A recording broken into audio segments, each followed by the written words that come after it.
5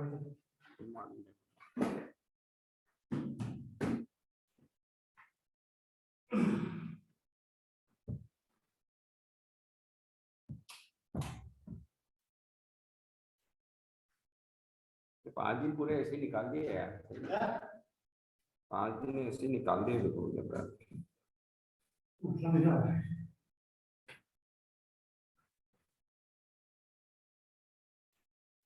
क्यों वो उसको फोन करो यार, वो डिग्री वाले को। हाँ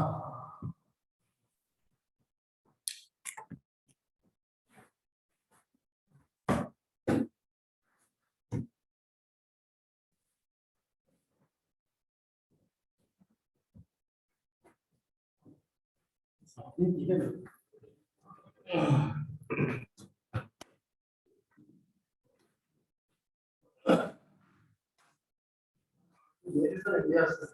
हाँ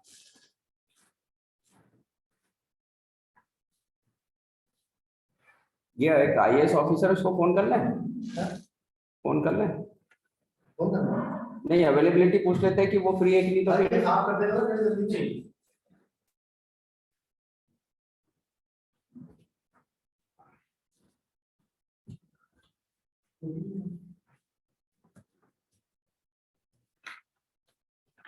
सिर्फ साफ करा चलता हो रहा है, क्या हो रही है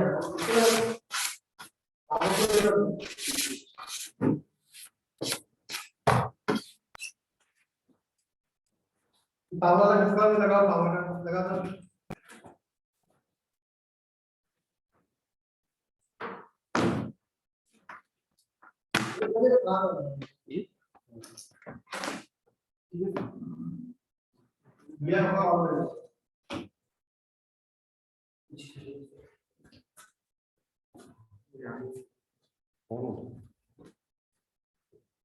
उठा नहीं रहा फोन। ACDC का वो है यार प्रोजेक्ट, क्या मैनेजिंग डायरेक्टर, उसको सोच रहे हैं बुलाने का।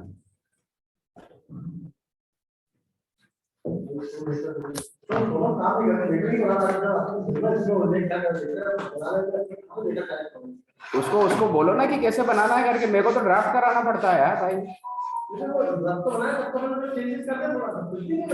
तो उसको बोलो कि रफ बना के रखें।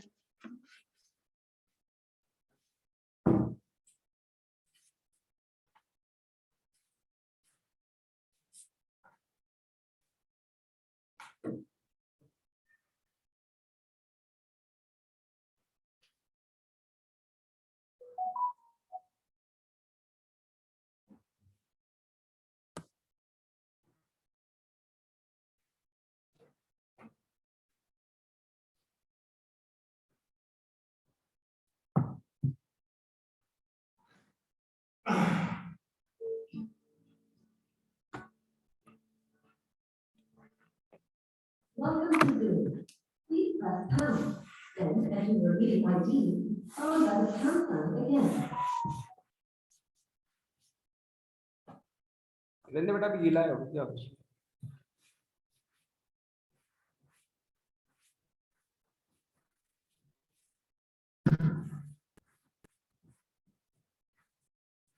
आगे हो गया ना?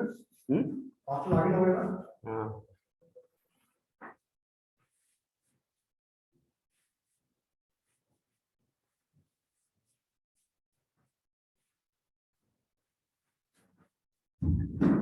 Eight, one,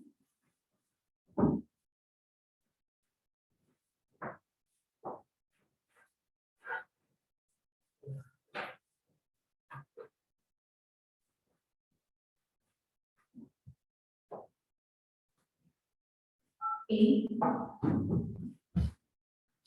four, three, zero, zero. Eight, four, three, seven. Please enter the meeting password followed by the pound sign.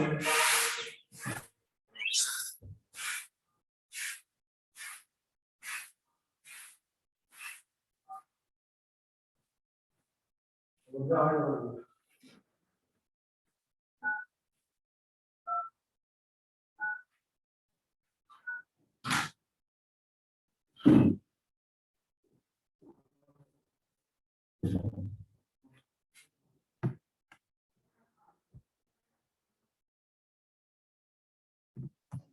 Recording in progress.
Morning था।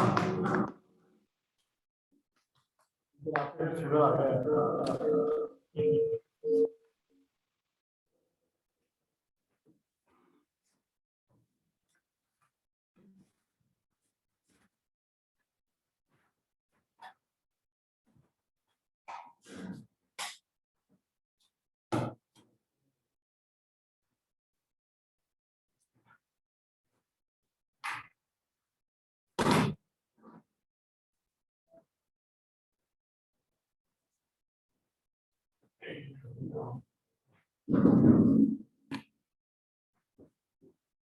एक ही आया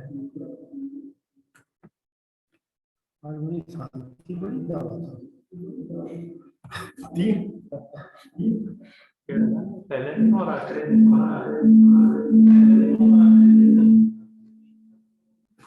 एडजस्ट करते हैं। मिलता भी बैठेगा लास्ट आज से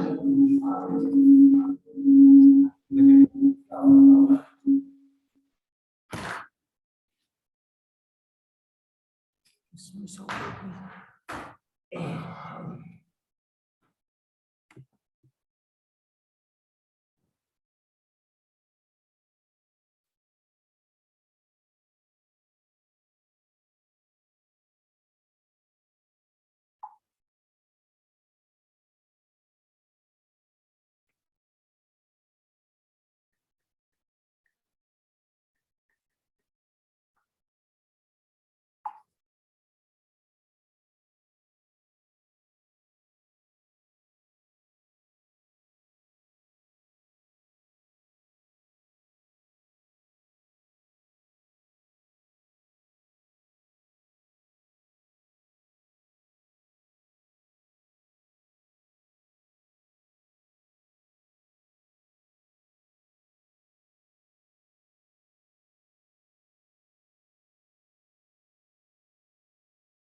प्रदेश प्रदेश का दिखाना था।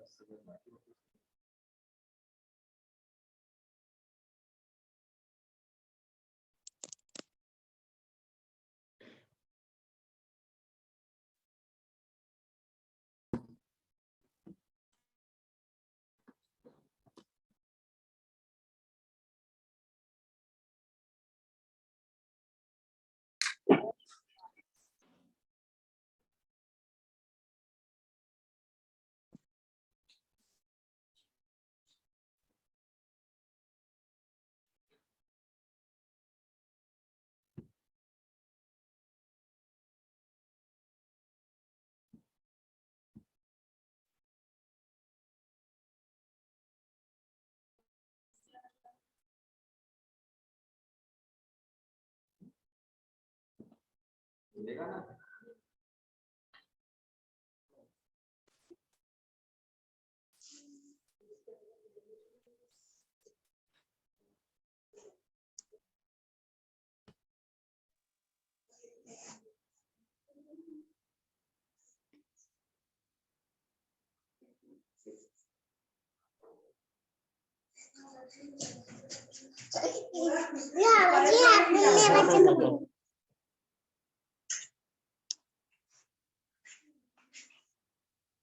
क्यों रे आप कैसे दिख रहे? हाँ अब अच्छी बात है।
चल भाई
A very good morning. A very good morning and warm welcome. All the participants, scholars, researchers, a very good morning and warm. All the participants, scholars, researchers for the 4th day of the workshop. Today, our resource person is Dr. Professor P. Maliga. She is working as Associate Professor and Head in charge of Center for Education, Media and Technology, National Institute of Technical Teachers Training and Research, Chennai. With 28 years of experience in teaching, research and development, the area of interest which she keeps in training include database, ICT, enabled learning and teaching, instructional designs, etc. She has conducted around 350 courses for polytechnic and engineering college teachers in the area of computer science and educational technology, and trained around more than 400 overseas teachers in the area of information technology, educational video production, and educational media production for e-learning. A very warm welcome and good morning to all. I welcome Dr. Maliga for her session. And now I humbly invite Dr. Ruchira Chaudhary Madam, Senior Professor in Zoology, to chair the session. Thank you, Dr. Smita. A very good morning and to all the participants, Honorable Dr. Malinga, Dr. Smita Rajan, and Honorable Vice Chancellor, Dr. Tiwari, Dr. Sanjay Tiwari.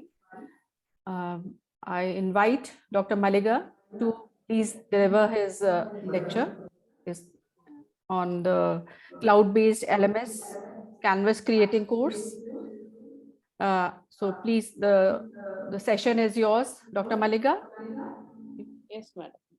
Thank you, Ruchira Manu, and welcome, Dr. Malinga. Thank you very much for giving an opportunity to share my expertise and experience with the august audience. And I thank all the dignitaries over on the other side. Okay, like maybe I didn't share the recent profile. So I'm professor and head. Let me introduce myself. I'm working as a professor and head of Department of Education, Media and Technology in NITR, Chennai. I have around 30 years of teaching, training and research experience. So we'll hope I'm audible, right? Yes, ma'am. Yes, madam. Yes, madam, you are very much audible. Please go ahead. Okay. So let me just give me a minute. I'll be sharing my screen. Okay. Okay. Just tell me whether you are able to see my presentation. I hope the shared screen is seen to all the participants. Yes. Visible, madam, you go ahead. Please. Okay, okay.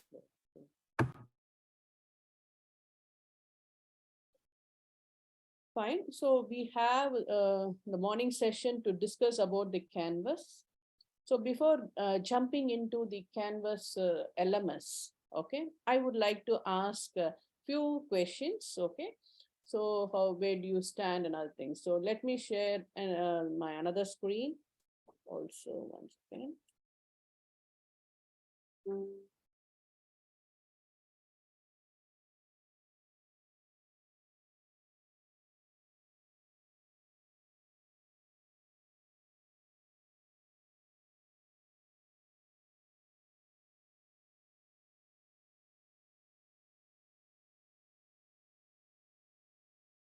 So I'm copying the link and I'm going to put it in the chat, okay?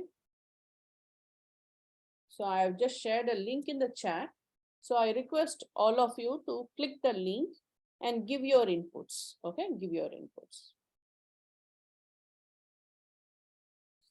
Hope the screen is visible to you. So here I have asked, have you used LMS in teaching your course? Good. The first answer is a very positive answer. Want to use it? Yes.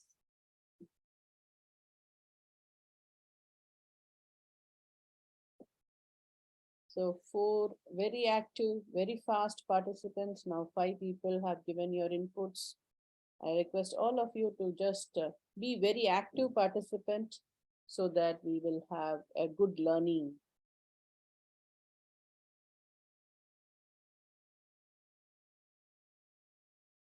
Yes. Want to use. 5 people are using. Yes.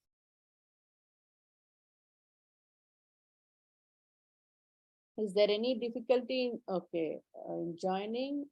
So there are around 47 participants. At least 50% of input will be very nice for me to go ahead.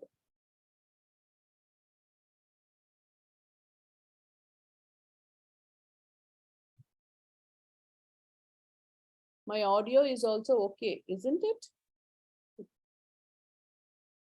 Is it audible? Yes, ma'am, you are perfectly audible. Okay, thank you very much. So all these checking should be done before jumping into the class, audio, video check.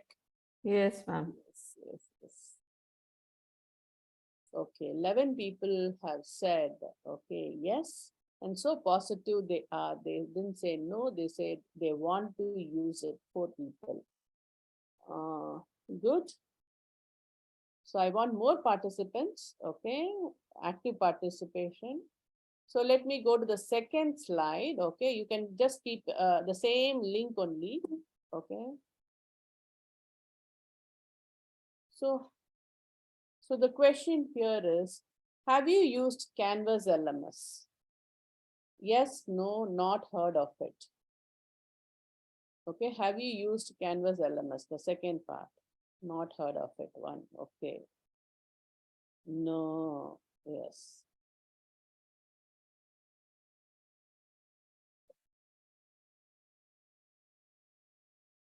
Yes, 1%. No.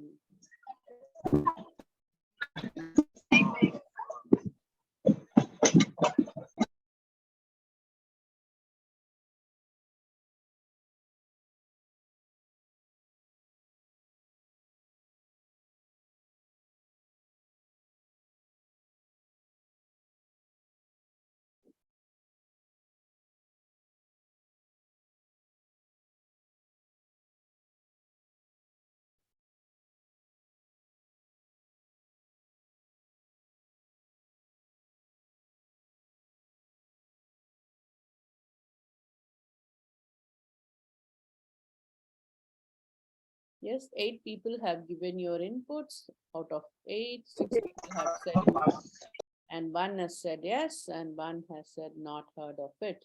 What about others? See, in online teaching and learning, this is the issue. Okay. Fine. If you have to be do you want a very interactive session? Do you want a very interactive session? Then you have to participate. Participation is very, very important because you will have hands-on, right?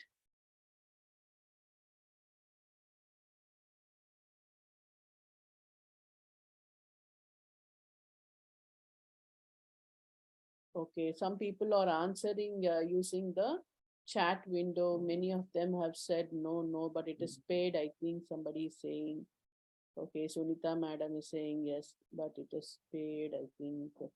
Okay, oh, there is no link for No, the same question only. I'm just going to tell you. It is the same link only. I'm going to the second slide. I have just shared it again. Same link. Okay. Right. Okay. Shall we go to the next thing? So you can use the same. Now I am going to give you a question, right? Yes, somebody has said yes. Okay, Chetan Sharma. So you see, okay, 12 people are using it. Good. 12 people have said. Shall we go to the next slide? Okay, so I want all of you to join, whoever is present online to join. And this is only one question I have, a simple quiz to start. One question in the quiz to start.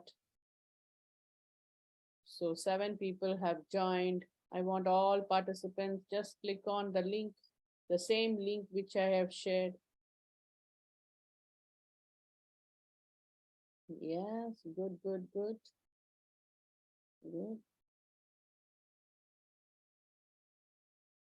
10, 11, 12, 13, good. Now people are gearing up. 14, 15, nice. I'm happy to see the double figure. I'll be more happy if it is, no. Okay, right, people are joining. Shall I host it? Good. So let me start. Okay, 2 people entered the waiting room. Let me start this one. Okay, answer fast to get more points. Canvas is what? Look at your phone. There will be a 3 options. Click one of the options. Canvas is what?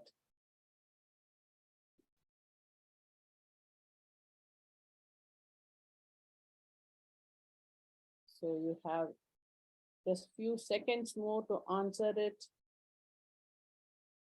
3, 2, 1, go. Time's up. Fine. Oh, okay. So it's a cloud-based LMS. Fine. 5 people got it right.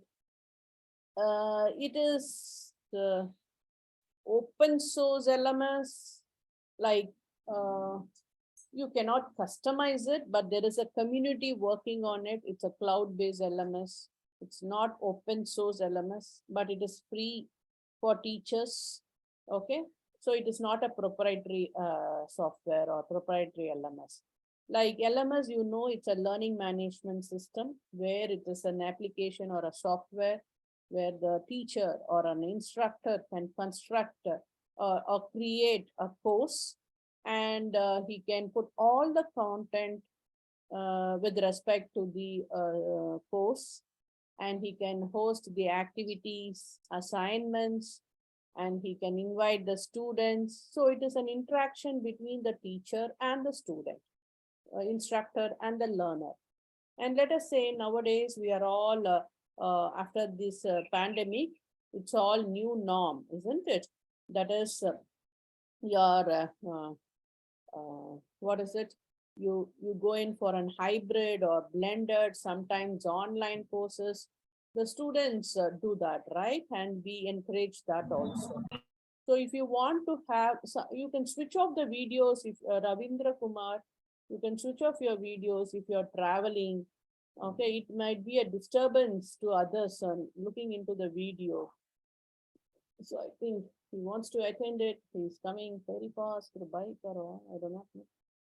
Okay, somebody from the other side. Ravindra Kumar. Fine.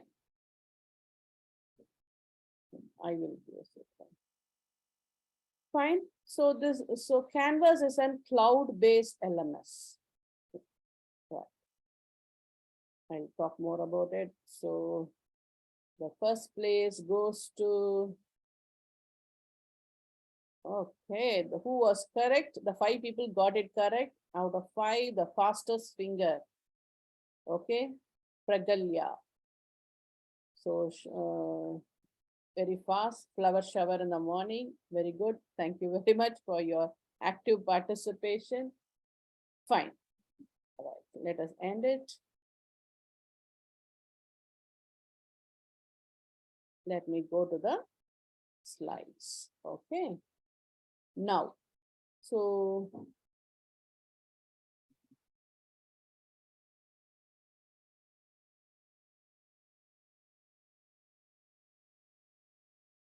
I all welcome. So most of you in this group, whoever answered out of 12 or 13 people who answered, they said they are very, very new to Canvas. They want to learn it. They haven't heard about it. And one person said, yes, I knew it, right? So I do not know the rest of the class. So let us have a new learning, right? This is very, very, I love it because I used to use in my teaching learning process, Moodle. Okay, the open source. It's an open source LMS, Moodle. So if an institute or a department is hosting, okay, is hosting, so they have the admin thing, and they give a user ID and password to all the teachers and students, and then they do it. So we do in our organization, we use Moodle LMS, and also as an individual, we also use the Canvas LMS. See, this Canvas LMS can be also being brought from the Canvas infrastructure. So it is, so an institute or a school can buy for the whole setup, Canvas by instructor. So you have lot of what is it, features and facilities available. Let us say, okay, my institute is not interested. It has something else. As an individual, what should I do? Yes, for the teachers, it is free and you can create it. I will show how I'm using it actively in my sessions, in my courses, in training programs, this Canvas. Okay, and it has a lot of features Like many of you could have used this Google Classroom. Okay, so that is also trying to become a full-fledged LMS, and it is a user-friendly LMS. Okay, the same way you can benefit more in Canvas, and more features, almost equivalent, or even some of the features are even better than the Moodle. Like you can have somebody is taking care of all those things, right? Fine. So if you have any questions, you have all the freedom to just put your questions on the chat window. I'll be able to happy. Is it okay, something? Okay, fine. All right. So I need not say or give the importance of LMS. Now it is a mandate. Okay, it is a mandate for every teacher, whether you're a school teacher or a university teacher, to have LMS. Why? Because now we have our learning, no, from traditional face-to-face teaching, we went into the online teaching. And now after this post-pandemic, we have the blended approach, and it gives a lot of facilities. This LMS is not a new technology. It was there. It was there for more than 15, 20 years. But we haven't, in India, we haven't used it much. But if you look at it in developed countries where they higher in all schools and colleges, they have it. Now we have started using it. Okay, what you can do? See, apart from your classroom teaching, you have to support your students, isn't it? You want to support your students with many resources, because our learners, the present day learners, are multimodal learners. When I say multimodal learners, means what? They learn from variety of sources. They just done because it is accessible. The information is ubiquitous. Okay, the information is ubiquitous and they are accessible. In those days, it was only through the teacher, and at the most second, the source of information was the books. It was so difficult for everyone to access it. Nowadays, if you have a device and an internet, okay, internet and a device, you can learn anything from anywhere, and information is ubiquitous. We teachers, we give them, we share our experience, expertise with them. Okay, and mostly we assist them or facilitate them in learning. Okay, so what is teaching is facilitating learning, right? So we come across very good resources. It may be a ebook, or it may be a presentation material, or it may be a website, or it may be an audio, video, podcast, anything, any content. Okay, which is relevant to your subject, you would like to share with your students, so learning happens. So you cater to all type of learners. Another one is, so it is also like if you are using, so usually no, we call it as a TPAC framework. Are you aware of this one, TPAC framework? TPAC.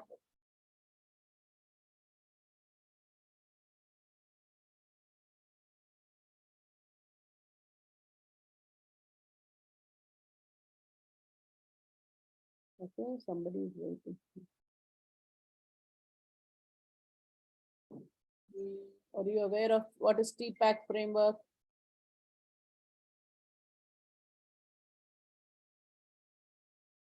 Okay. Okay, it is open, so people can start writing on it. Yes, sir. Okay. If you see the green signal, maybe I have to say, I have to think it is yes. See, TPAC's framework stands for technological, pedagogical, and content knowledge.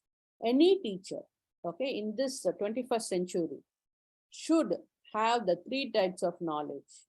Okay, one is the content knowledge. CK is content knowledge, where it is there is no doubt. So whatever we are teaching, we should be the master of that content. Okay, so we should have the content knowledge, CK.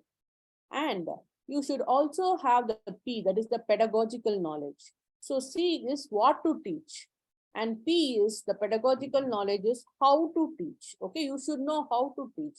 See, if you know many things and if you are not able to deliver it, or if you are not able to facilitate the students' learning, then what is the use? We have to be a researcher. We have to be somebody have to admit this to people, like I'm doing the okay, fine.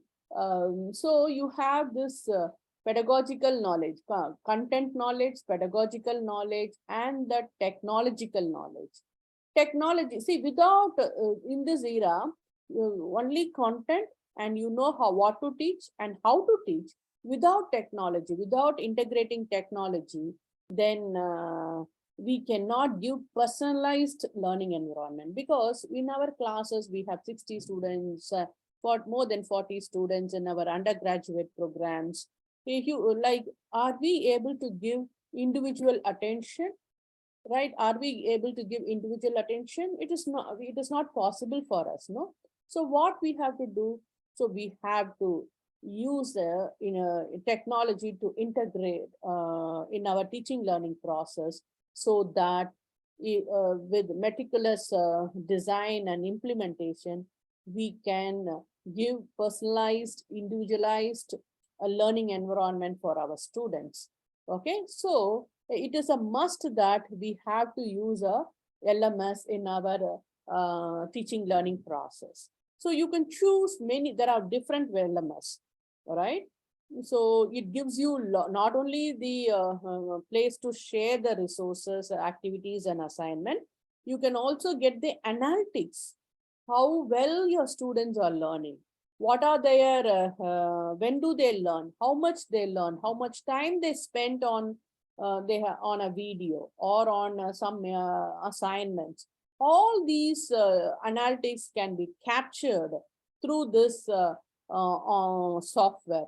So which helps us, where we can reflect on some of the issues which they are facing. Okay, so that is the need for LMS. And then what is Canvas? Canvas by Instructure is an LMS, and it is a cloud-based LMS. Okay, it is a cloud-based LMS. What are the other cloud-based LMS? You have what is it? Google Classroom is also a cloud-based LMS. Okay, there are many participants.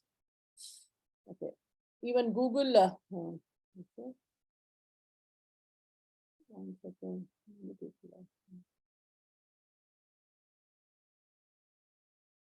Right. So Canvas is an cloud-based LMS similar to your Google Classroom, which works in the Google, what is it? Google Workspace. Okay. So now I'm going to go into this Canvas LMS, right? So we'll see what are the frameworks, how to create a course, and how to organize the course by modules, how to create assignment, page, quiz, announcement, whatnot, whatever is possible in the morning session, we'll be able to do with your active participation. Okay, so next is, okay, so this is what I was telling. A learning management system is a software application for the administrator, documentation, tracking, reporting, automation, and delivery of educational courses. You can have, see, nowadays, if you want to offer a course, online course, you can just start, if you have a Canvas platform, a free platform where you can admit 500 till 500 students, and you can just do it, right? So 500 students is a big class, right? Very big class. And if you want to go massive, like a MOOCs, okay, massive open online courses, then you need a massive platform. So you can, if you need a massive platform, then you can go purchase the space, the features, and all those things in Canvas. It is possible. And many universities offer their courses in Canvas. Okay, it's a learning and development program. So it can be used for online learning. It can be used for blended learning. It can be used for flipped learning. So you share all your resources on the LMS, let it be available for the students before they come to the class, let them go through, and then you can have a flipped learning material classroom where you can take them to the next level, question them, give them problems, ask them to think and write it, instead of we giving many things, right? So this is how it is happening.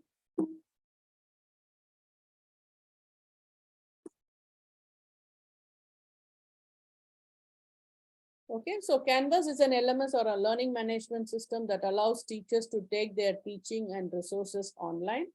By sharing content online, we can meet our students in their own learning environment. Resources, discussion, assignments, quizzes, and much more can now be accessed by anyone, anywhere, making the learning limitless. Okay, so shall we start?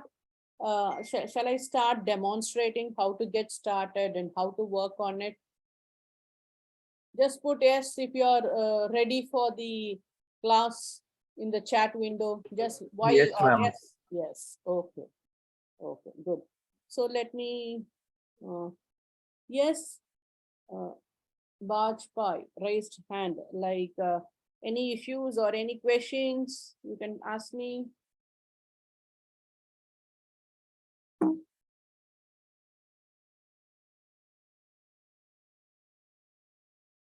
Okay, let me share my screen. Okay, I'll demonstrate. You follow, and then I will ask you to, I will give you time in between, 5 minutes like that. You also can create simultaneously. Is it okay like that? So I will demonstrate something, and then I will give you time for you to do that, right? And then you have to finish, and then you can do it. So it will be like hands-on. Is it okay that way?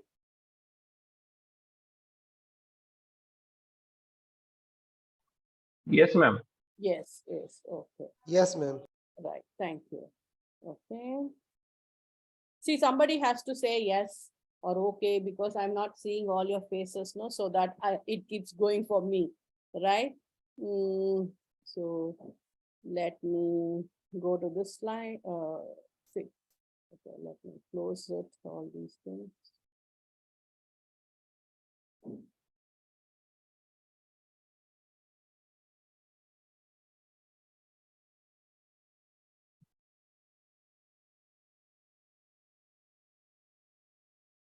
Okay, now you have to go to your Google search engine or some search engine. Okay, like de facto standard is our Google search engine. You have to type in Canvas by Instructure.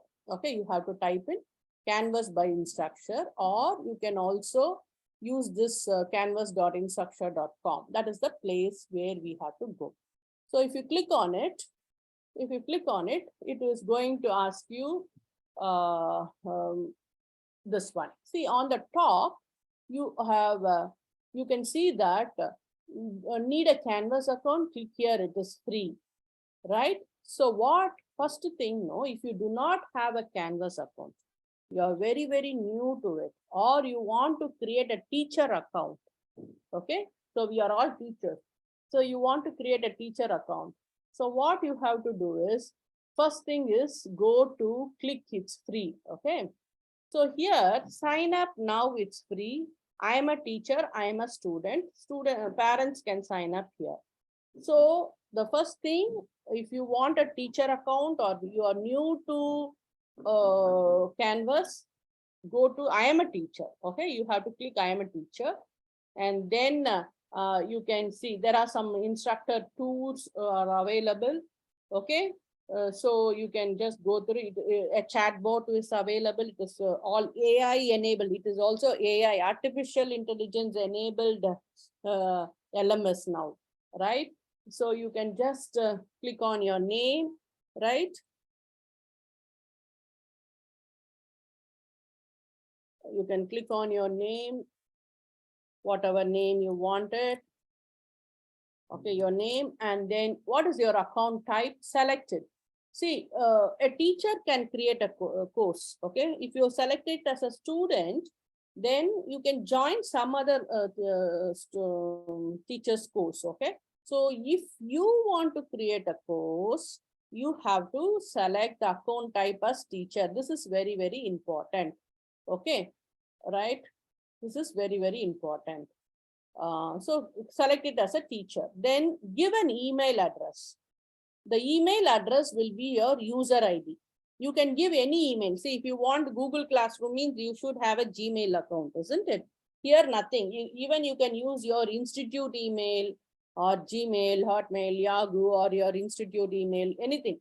You can use your email address. And then you can use this you can give your phone number if you phone number or country number, organization type, all those things. School will be there. Like you can give your organization name, and then why Canvas. So I want to teach my course, or I want whatever you wanted. Okay, my school, sometimes your school could have purchased, then I want to learn, then you can do it. Or I want to teach my course on LMS, or anything, whatever you wanted. Then create a password. Okay, create a password. So if you create a password, you can just, I agree for the terms, okay? You can click on it and read the terms also. If you want to receive any communication, you do it. So much of mails will be putting in the mailbox. Otherwise, you can choose this one. They make this as compulsory that you have read this, and submit. And you will get a verification email in your mail address, whatever you have given here. Okay. So after getting this step, right? So you have to remember, see, this user email ID is your email ID, and you have whatever password you have given, you have to remember the password. So this is how you can create an account in Canvas. Okay. Can I give you for like how many minutes? 3 or 4 minutes. Okay. Will you be able to create this one? Okay. So let me.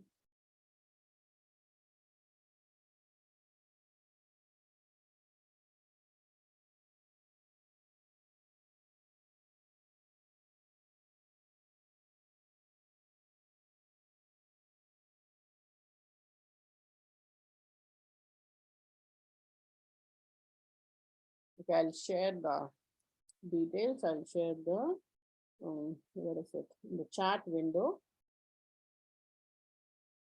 I'm giving the link. Okay. So it is a free account. Okay. I've been using for 5 years, right? More than 3, 4 years, 4 years. I can show you my account afterwards. Okay. So choose, click here, it is free.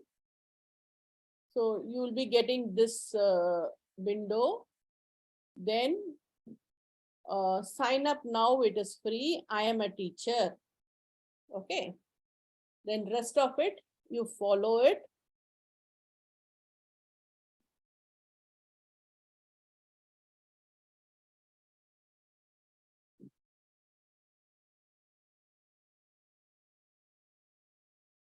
So it is, Canvas is being used all around the world. Okay. So it is becoming popular, more popular. So for the free of teacher, create content such as assignment, quizzes, what you can do. Personalized learning with mastery path, outcomes, standard-based gradebook, leverage Canvas mobile app suite also is available. The suite is available on mobiles. Integrate with third-party applications. You can do all these things in the Canvas LMS, which is free for teacher account. What else we wanted, right?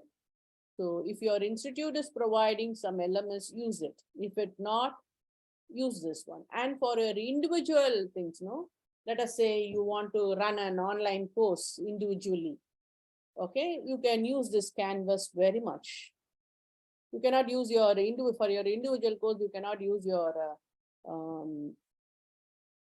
institute. Okay, you can use it and then for your class, if your institute is not providing, then you can use Canvas. Okay. Sometimes some institute provides some courses. It may be on Moodle, it can be on Canvas, or it can be on Google Classroom or Edmodo. Then Schoology, Teachment. There are hundreds of LMS available. Okay, hundreds of LMS. I'm just naming few popular one which I knew, right?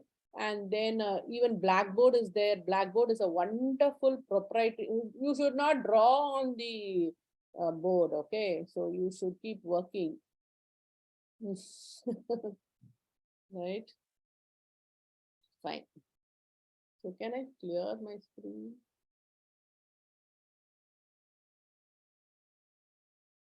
Not yet.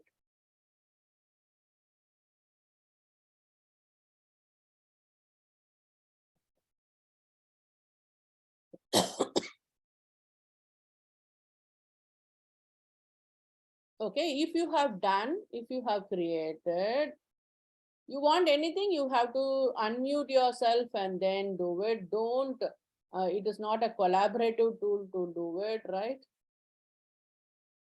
Arjuna, Aruna Jain.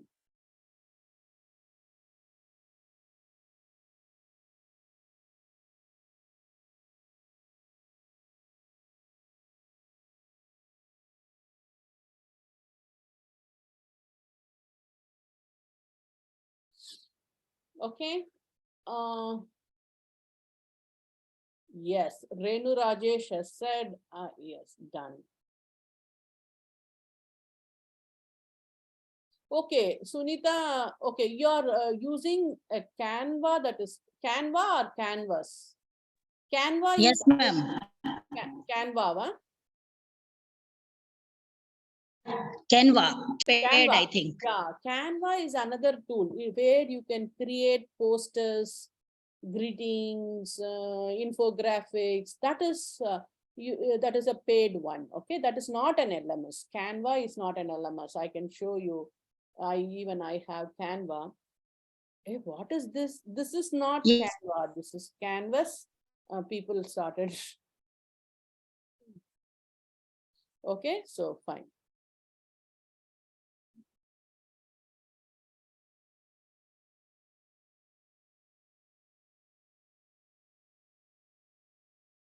Okay. Yes. So only I always say it is Canvas by Instructure. Okay. So Canvas by Instructure.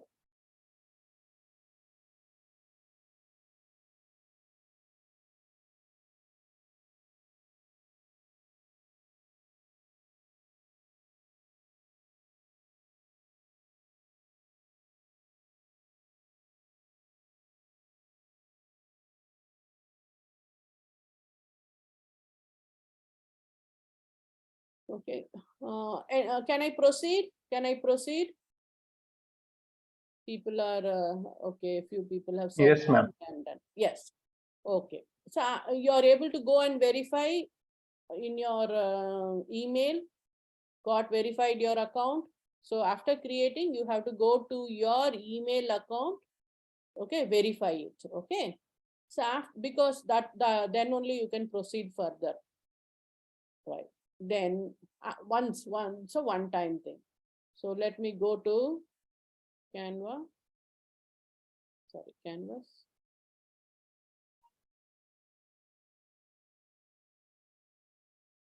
See here, Mallika at Netter. See, this is my user ID. I use my institute ID only. Okay, so anything you can use. You can use Gmail, Yahoo, whatever it is. Password, then I log in.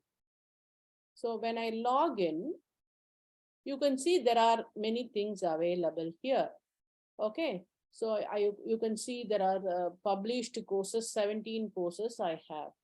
Okay, so like this, I have some courses, some unpublished courses are there. So if you look at it, right? So if you're very, very new to it, you will not have any course in your dashboard. Okay, even before creating the course, what should you do? So there is something, this is called the global navigator, okay, global navigator. So this is a symbol of canvas by instructor. Then you have this account. If you click on this account, you can see that you have notification, profile, file settings, and all those things. Go to profile, okay, go to profile. In the profile, you can put your photo, just the pen mark is there. You can see, you can just put, you have your photo here, your name, your designation, and whatever you have it, right? So all these things will, whatever you want. And if you have some sites, links, you can also put your websites here, okay? And the second thing is go to profile, make all those things. Second is go to settings, because you are preparing yourself, right? So go to settings, okay? So here the time zone is available, okay? Or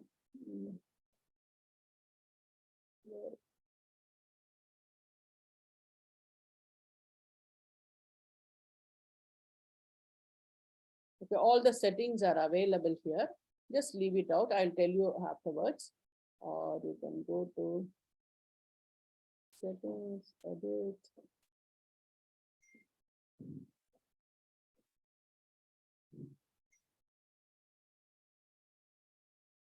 So whatever you have done, it will be placed here, right? So then go to your dashboard. So when you go to the dashboard, on your right side, you can see that start a new course, okay? Are you getting it? You have to tell me now, okay? So use your second step is you're going to login. After login, check out the profile, that is whatever you want, minimum things you can do it, and later you can add more things, okay? And then go to the dashboard. Second, in the dashboard on the right side, check whether you are able to see the screen. This is start a new course.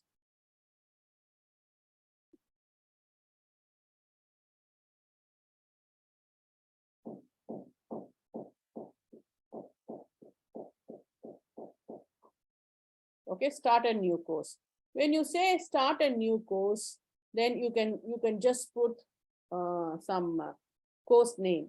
If you're handling statistics, you say statistics. If you're handling biology or physics or engineering, chemistry, whatever is your course, okay, you can put your course name here, right? For me, it is a demo course. Okay, so just say I'm saying a demo course, create.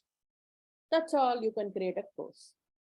Okay, so I have created a course called demo course, and see, many things will be available as a teacher. Go to the settings, and what you do is change the time zone. Okay, if you have the course code, something like a PDP, we have something like that, PDP 180, or let us say 180 or something like that. So what, some code for your demo, for your thing, or the name, whatever changes you want, you can do it, right? Then time zone. So in which time zone you are, because whenever you give your activities or assignments or end dates, we always think our local time, isn't it? So choose the local time, otherwise it will be in the US time. So we are 550 ahead. Where is 550? Yeah, we have Chennai, Kolkata, Mumbai, Delhi. Whatever you wanted, you choose. Okay, I'm choosing Chennai. Right. Okay. Then you can also, when you want to start the course, when you want to end the course, you can do it. So at that time, it will, that time only it will be available for the students. So just now, don't disturb anything, leave it as it is. Okay, leaving as a file storage is 500 MB. This is the limitation, right? I will tell you this is sufficient for all the things, because we are going to give the links only. And here the license, see, you will be knowing about the OER. Even if you want your course to be a public domain, not only your students, any students in the world, they want to, it should be available, then it can be made as a public domain. Or you want the Creative Common Attribution, CC, CCSA, CCNC, all these open education resource, that is OER. You can choose any license if you want. If you don't choose anything, it will be private copyright. Just leave it like this. So you have to, later also you can change it. Okay. So from copyright, you can make it as Creative Common, or it can be in the public domain. Right, I'm just leaving this private. Later you can do it whatever you wanted. And then all these things, even if you want to have some image for your courses, so you can choose. It is previously we had Flash, now you have okay, right. So I want some image for this course.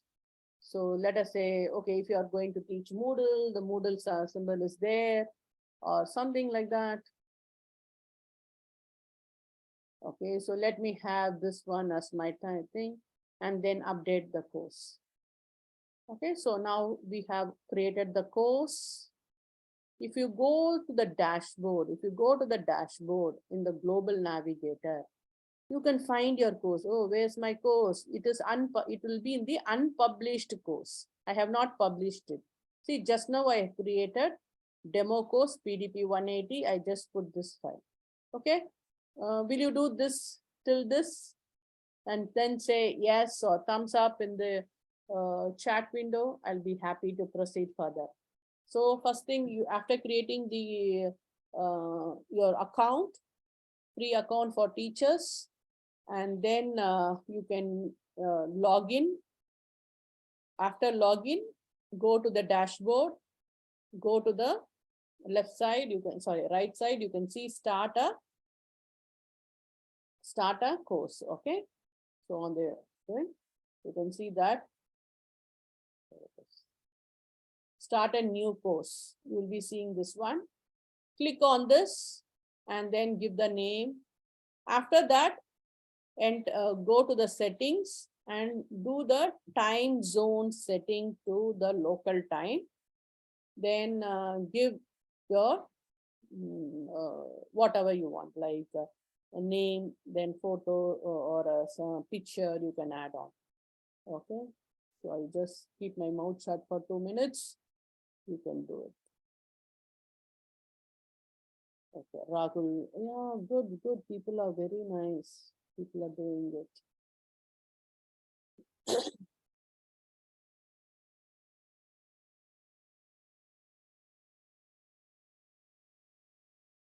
After finishing it, you have to just say yes or done or thumbs up, so that I will go to the next step. Yeah.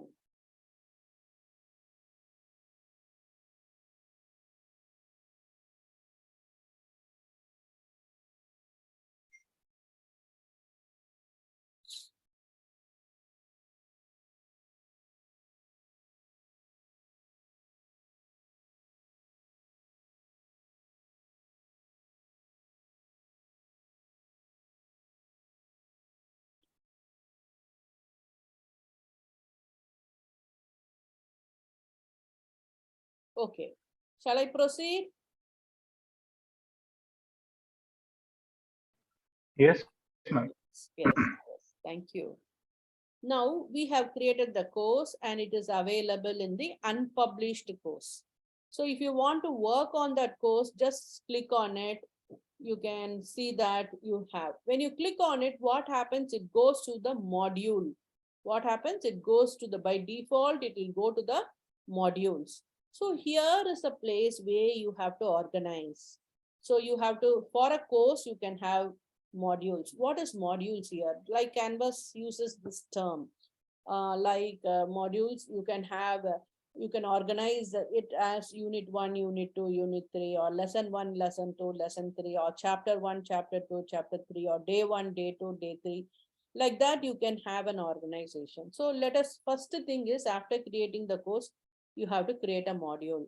So always look for the big blue button, that is we can see that one plus mark and module is there. You can create or just click on this one. So add module. Let us say, usually for my training programs, I'll say day 1, day 2, day 3 like that. So here for you, you can have lesson 1, lesson 2 or unit 1, unit 1. Okay, it is introduction. Let me say, I'm handling multimedia. Okay, introduction to multimedia or introduction to graphics. Okay, add module. So what happens is the first unit, introduction to graphics. So you can organize, like you can just keep on adding some modules like this. Module, sorry, okay, unit 2, animation. Okay. And if you can keep adding some modules, right? Unit 3. Okay, sound recording and editing. Okay, so see here, even though you can create it, you can lock means slowly you want to release, every week you want to release, or 2 weeks before you want to release. You can lock also, lock until some date, you can say. So you can put all the details, all the assignments, but it will not be visible to the students. Now I'm not using all those. Even you can say what are the prerequisites. You should have finished module 1, or you should have finished the assignment, then only you can learn. All those things you can add on to it. Okay, all the features, many very good features are available. We can make it. So first thing is I am creating the module. So just a framework. Okay. So let us say if you have 5 units, you put all the 5 notes. Under that you can have lesson. Or if you don't want like this, you can have lesson 1, lesson 2, lesson 3, chapter 1, chapter, whatever you want to give. You can have, there is no limitation. You can have all these things. This is how you can organize your course. Okay, inside this, let us say I have put, for example, I have created 3 modules, modules, which I have named as unit 1, unit 2, and unit 3. So inside this, what I'll do, I can see there is a plus mark. Plus is for adding. Okay, when I just click on this, okay, what you can do, you can add an assignment, you can add a quiz, you can add a file, you can add a page, discussion, all these things you can add. Okay, right? So let me add a file. So let us say you're taking some, you want to share a material with your students. It may be a PDF or your presentation, whatever it is. So if you want to share a resources like a file, just say file. So create a file. So then you can choose a file. So from your hard disk or whatever it is, you can choose, okay, downloads.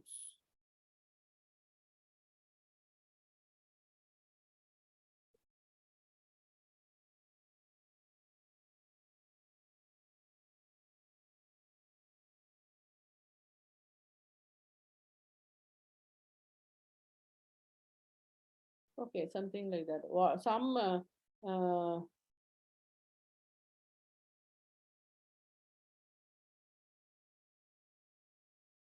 file, I'm choosing it. Okay, after that, I have to say add item.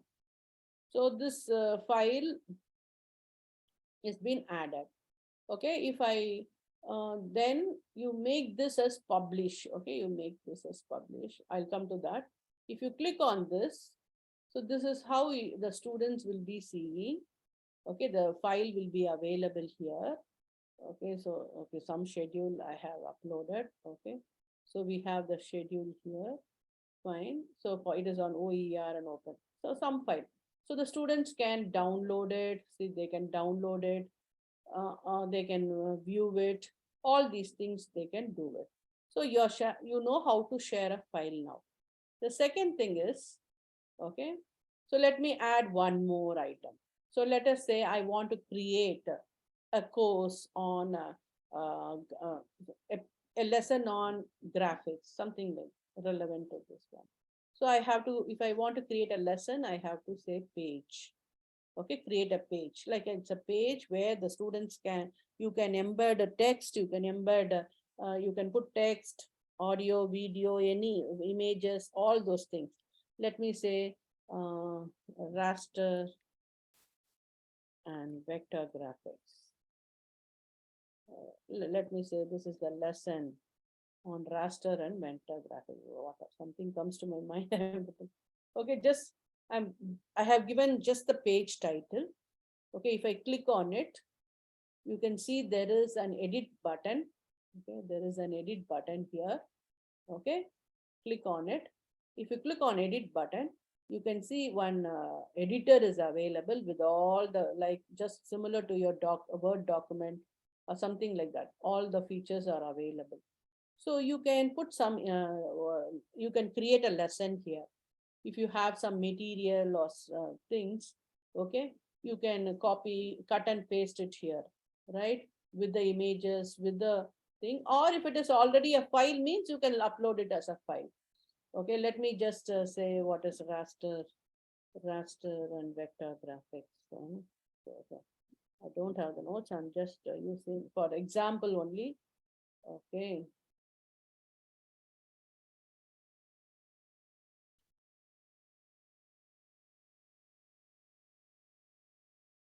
What is a raster file and what? Raster file and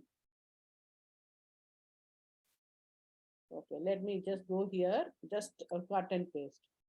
Okay. If I don't know that. What is a raster file? What is a okay? Now I want to embed a video here. Okay, I want to embed a video here. So what I'll do is, see, usually when you want to attach a video in your lessons, instead of giving the link, you can embed. That will be very useful. Even you can give link. Link means it will go to the YouTube streamer, then they will so. And on the side, you can see that there are many videos. Some distraction will be there for our students, or even for us also. It will happen for anyone.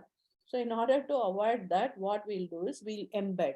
It will not occupy. If you upload, no, then it will occupy more space. Then you have to have, the students should have a VLC player for playing. Or, yeah, of course, in nowadays, everybody is having in their system, but it will occupy the space. Instead of that, you either you give the link, or you can embed it so that your space will be saved. Okay, and your streaming also will be good. Okay, so how do I do it? Let me just have some material on, okay, raster and vector graphics. Okay.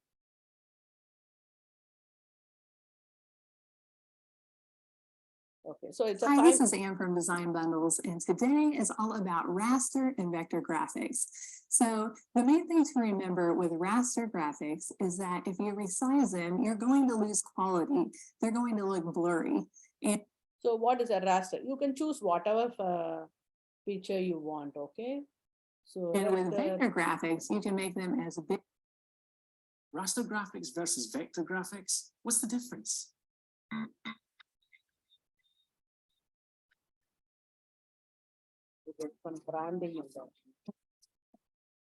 Hey folks, and welcome along to another video. Today we're going to talk about the difference between raster graphics and vector graphics, because it's important that you can tell the difference when you're working with images and logos. And so whatever you want, you choose it. How will you share? That is more important. Go to the share button. Go to the share button. Click on it. Click on it.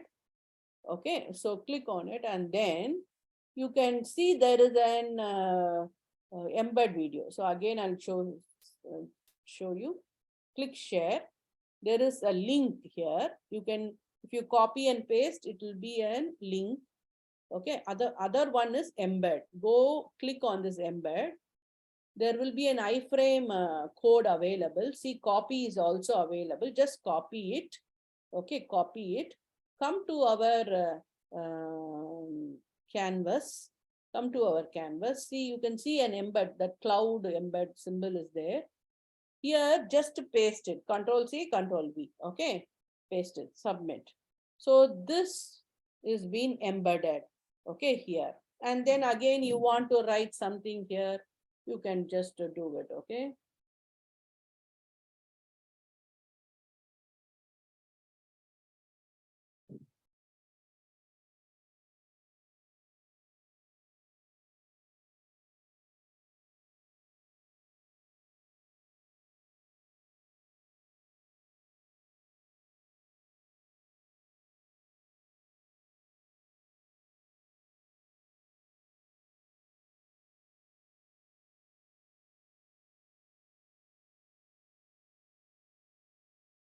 So like this, you can raster graphics means BMP and all our JPEG slides or raster graphics. Vector is our PNG, SVG, all those things.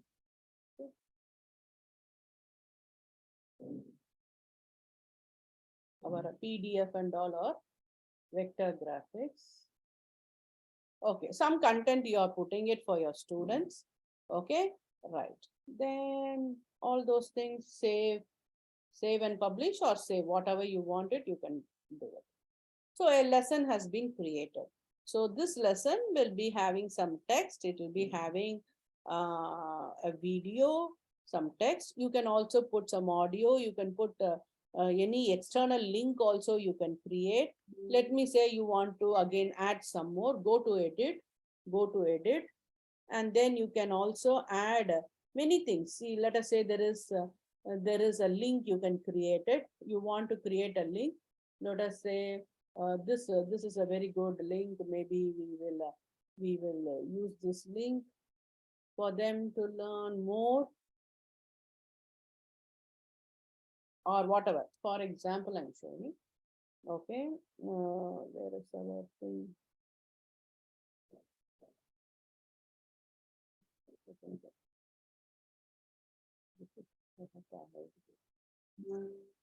Okay, go to this one. Go to your external link. Put your link here. Okay, you can say to know more. To know more. Okay.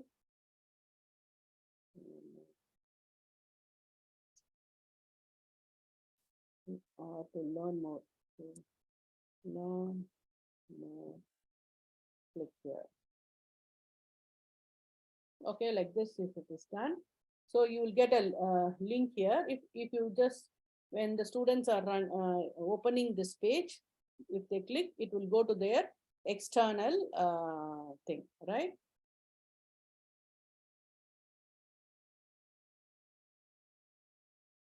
Okay, then save it. Whatever changes you're doing, save it.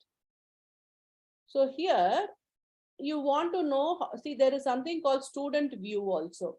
How this, you're a teacher, you're creating it, how the students will be looking. You can also check it like this. So when you click on the student view, this is how the students will be viewing. Okay, it has not been unlocked yet. Okay, I have not published it. So okay,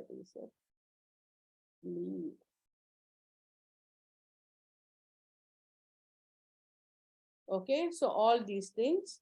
So what happens is, go to the dashboard. Go to the dashboard.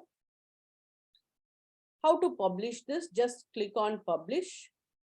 Click on publish. So when it is published, it moves to the published side. And even if you want, see the current course, if you want to move it on the top, you can say move, you can move it on the top. Otherwise, it will be at the end. So the first course will be the current course. Okay. So if I click on it, so this is, so this, see, sometimes you will not be able to see unless otherwise this course is published. So you have to publish it, right? So all these green tick should be there for the publishing. So then only students will be able to view. Now, if you click on it, okay, so now if you see the students view, they can see this is how they will be learning. Okay, you can also have a quiz. You can also link a quiz with this. Let us say you have created a Google form for this lesson. You can create, you can add a link to it. So immediately they learn, it will be a practice quiz for them. They can answer it. So whether the learning has happened, you can check it up. Okay, is it okay for you now? Will you try this? So what we have done is, we have created a course. After creating a course, we created modules. Under one module, we created a file, we created a page. In a page, we added text, we added external link, we added, embedded a video. So the video also, it Raster can be graphics playing. versus vector graphics. What's the difference? So students will be learning like this, right? Even if they want, they can make it as a full screen. Welcome along to another video. Today we're going to talk about the difference between raster graphics and vector graphics, because it's important that you can tell the difference when you're working. Okay, and then you can also see that if they click here, it will go to the external link. Okay, it will go to this page. Okay, then coming here, if they want to go to the previous page, it will be the previous file, they can download it here. So I'll give you 5 minutes. Okay, so you will be able to do whatever we have done it. Okay, repeat it.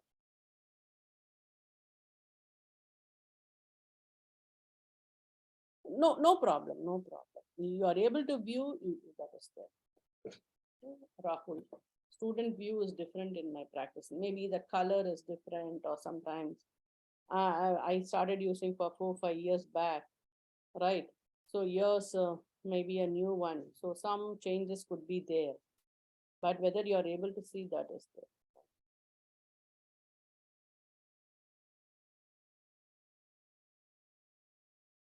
So first thing, all create a course. I have already Canvas installed, so I am doing my exercise on that. Ma'am, your explanation is too clear. Okay, Kalpana. Okay, if you have already have done it, you can ask some questions. I'll be happy to answer it.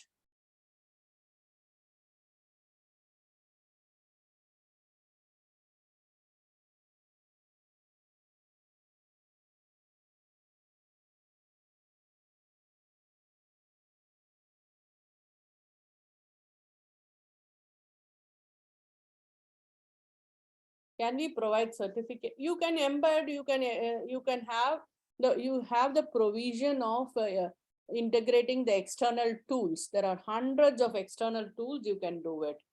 Okay, so that integration part can also be done. So you can do it.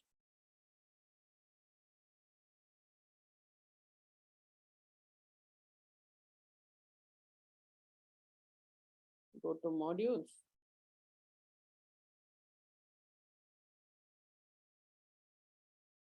See, external tools is there. So I have external tools or analytics I have done. Learning solution. I'll show you where to go. Go to settings. Go to apps. See, you can integrate in Canvas hundreds of apps.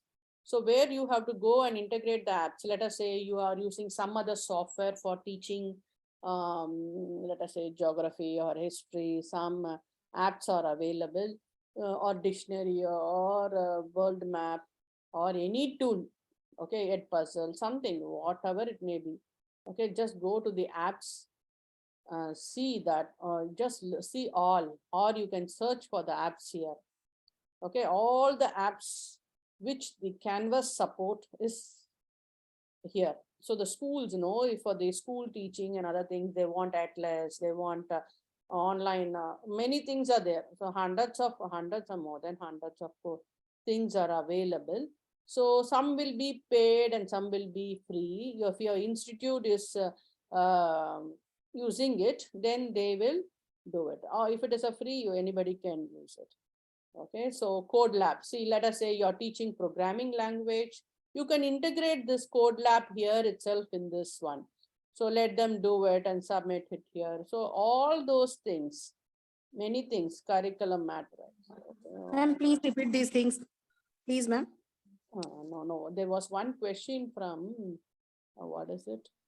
Somebody was asking, can you integrate applications, other applications? If you want to integrate any applications, okay, go to the settings, okay? Go to the settings.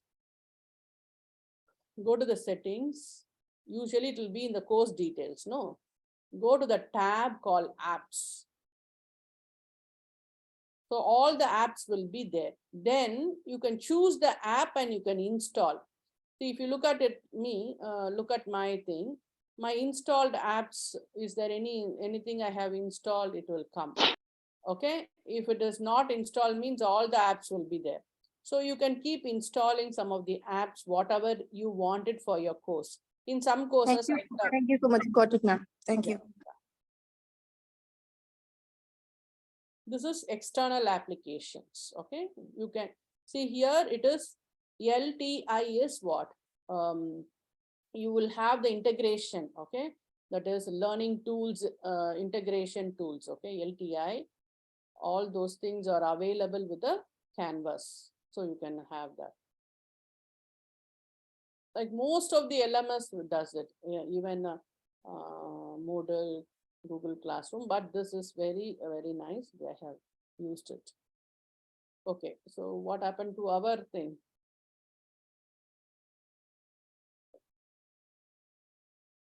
Modules.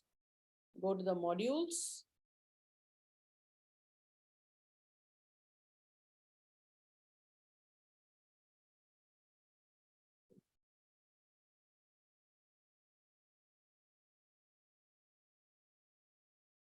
Check whether you are published. Okay, if you are not publishing, then it will not be available for the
okay, have you completed it? Okay, if otherwise you can practice. Meanwhile, we can also have a break, no? Like you have a break time for 15 minutes. Is it okay? Yes, ma'am. Yes. So we'll have a break time for 15 minutes. So we'll join by what, not 5 to Dr. Maliga? 40. Yeah, yes. This is I'm Ruchira Chaudhary. Yeah. Before you will switch to next session, the permission of the organizers, I would like to summarize this session. Okay. Since I have to leave for my college, I'm also professor of biotechnology in College for Excellence in Higher Education. And so can I summarize and take your leave after that? Ruchira ma'am, please go ahead with your summary. Yeah. Most welcome, ma'am. Please do. Thank you, Dr. Smita.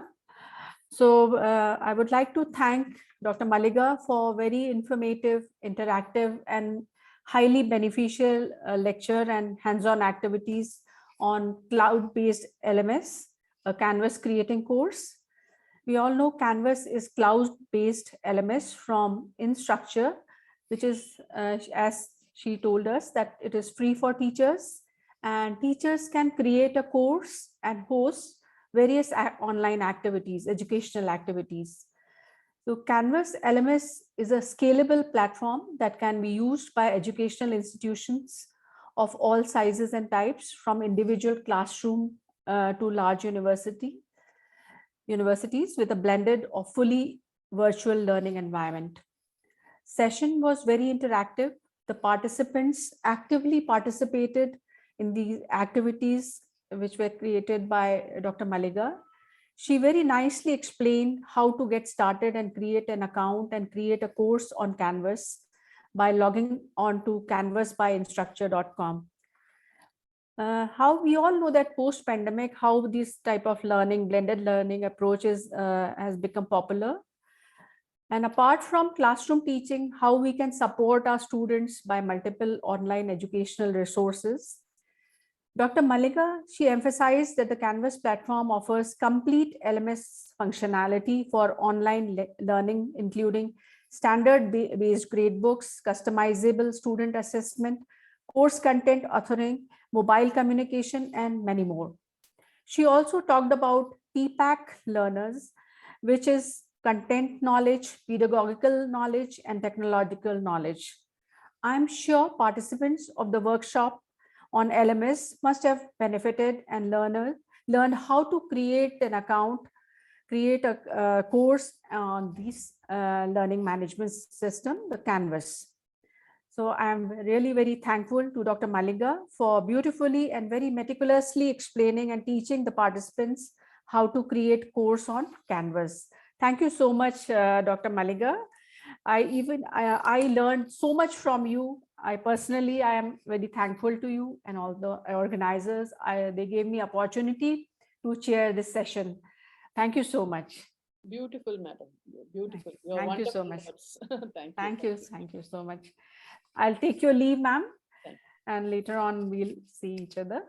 Okay. Thank you, Dr. Smita, for giving me this opportunity, and the Bhoj University Vice Chancellor, Dr. Sanjay Tiwari. Thank you so much. Thank you so much, Ruchira ma'am. Thank It's you. I'll pleasure take having your. you in all the sessions. Thank you. Look Thank you. forward for further engagements. Thank you so much. So we'll take a few minutes of break before the second session starts. Okay, madam.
Shall we start?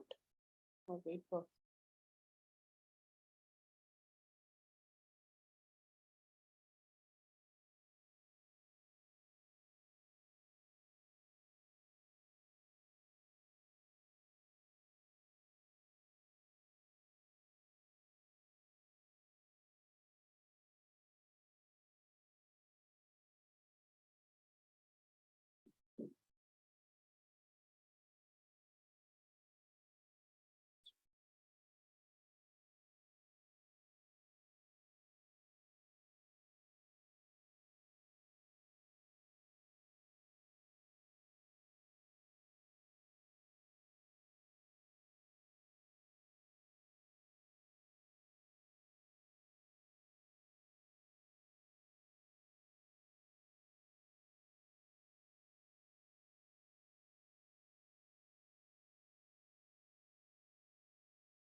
Okay.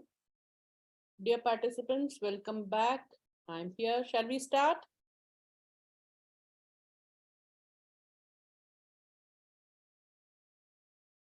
There's no response. Sure, ma'am.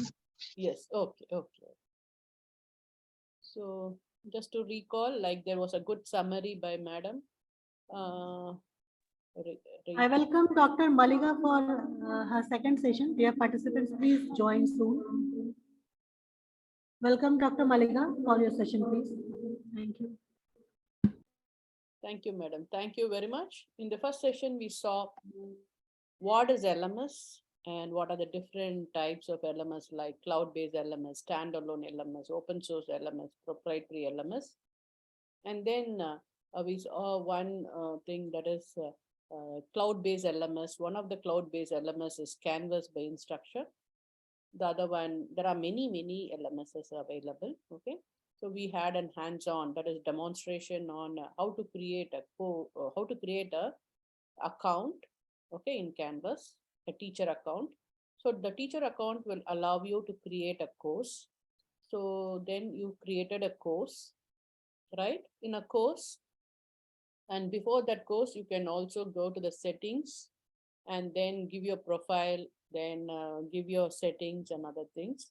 And after creating the course also go to the settings and give whatever picture you want, image you want to add, you can add it and give all the modification, time zone setting can be done.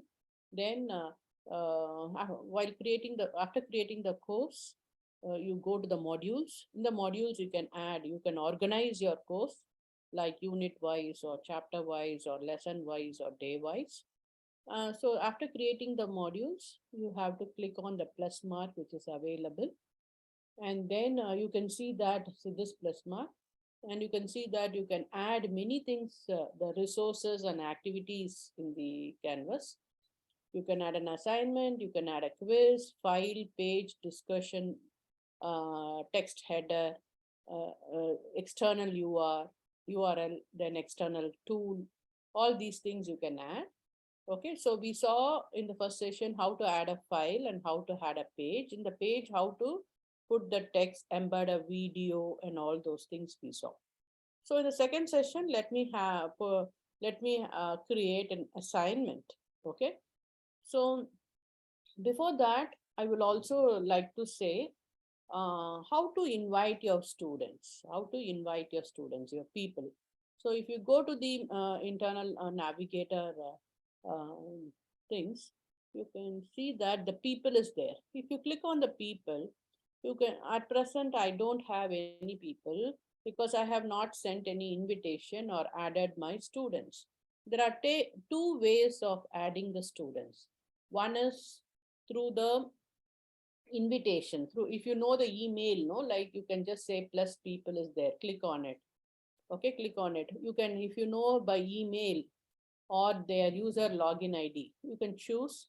Email is always better. By separated commas, if there are 40 students or 60 students, cut, paste, copy here, and then the role will be student, what section they want to attend, and you can just send the invitation. So it will go to their email and then they will join the course. This is the one method.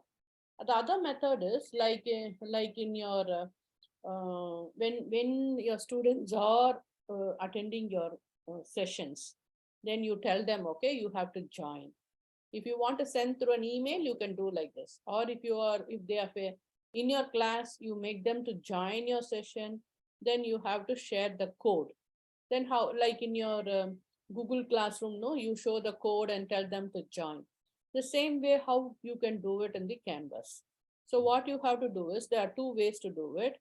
One is by the invitation, go to the people, just say people, put your email. This is the first method. Second is you go to the settings, Here you can create a link so that the students can join. So what you can do is, you can just go here, go to the more options in the settings of your course, okay, go to more options, click more option. See here, let students self-enroll by sharing them with a secret URL or code. Just put a tick mark here. And even if you want to have enable this also, you can do it. Add a join this course link to the source button. Okay.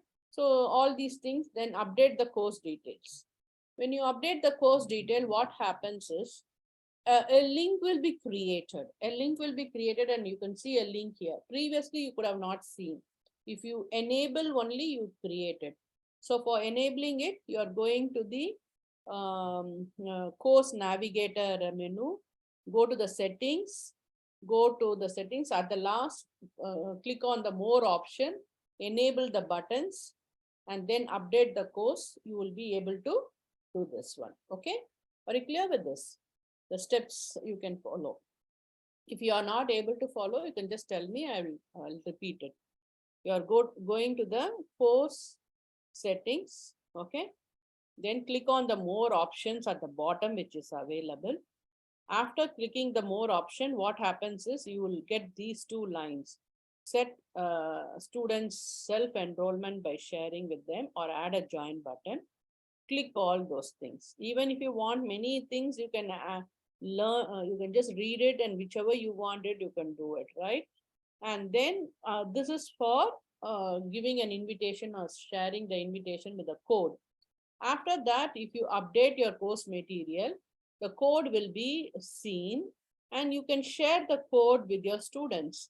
So if you just share this code with your students, like let us say I'm just putting it on the chat window, or showing them. Okay, just if I click on this, if anybody clicks on it and they join, they will become the student of this course. Okay, you might be a teacher for some other course, you can also become a student of some other course. Okay, but that is possible. But if you're a student, you cannot create a course. So teachers can only create a course. Okay, so that is the hierarchy. So now I have shared that. If you see that somebody, for example, if you click on it, you can see that you will be added as a student here for this course. So if I click that, if anybody has clicked the link which I have shared, for example, you can just test it whether you are able to join. You can see that nobody is willing to join as a student of this course. Okay, so that is how you can share the code with your students.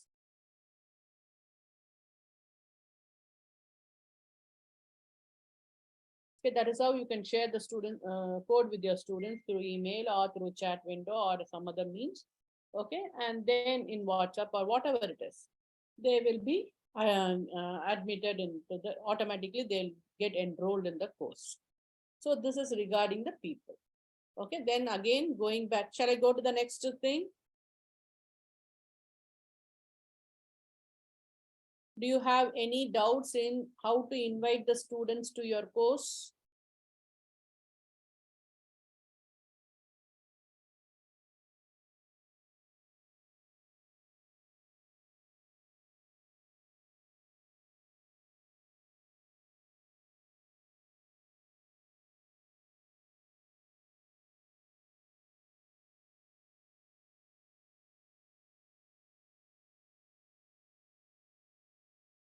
People are there or left for classes?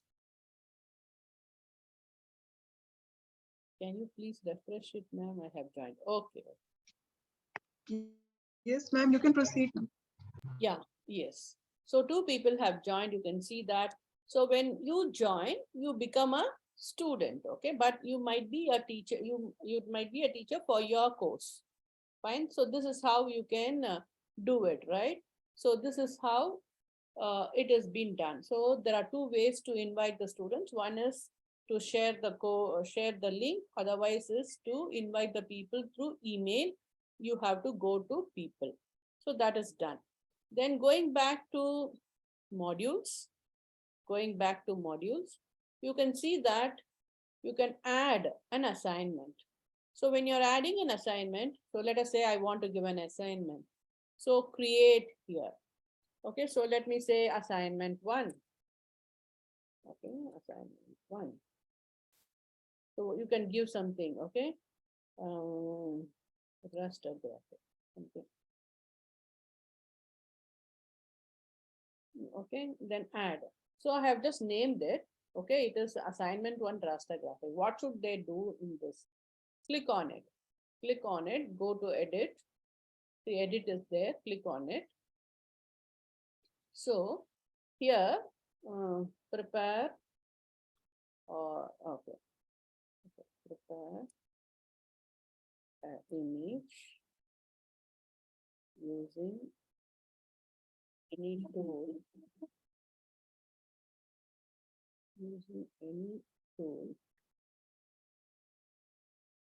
any drawing tool, any image tool, to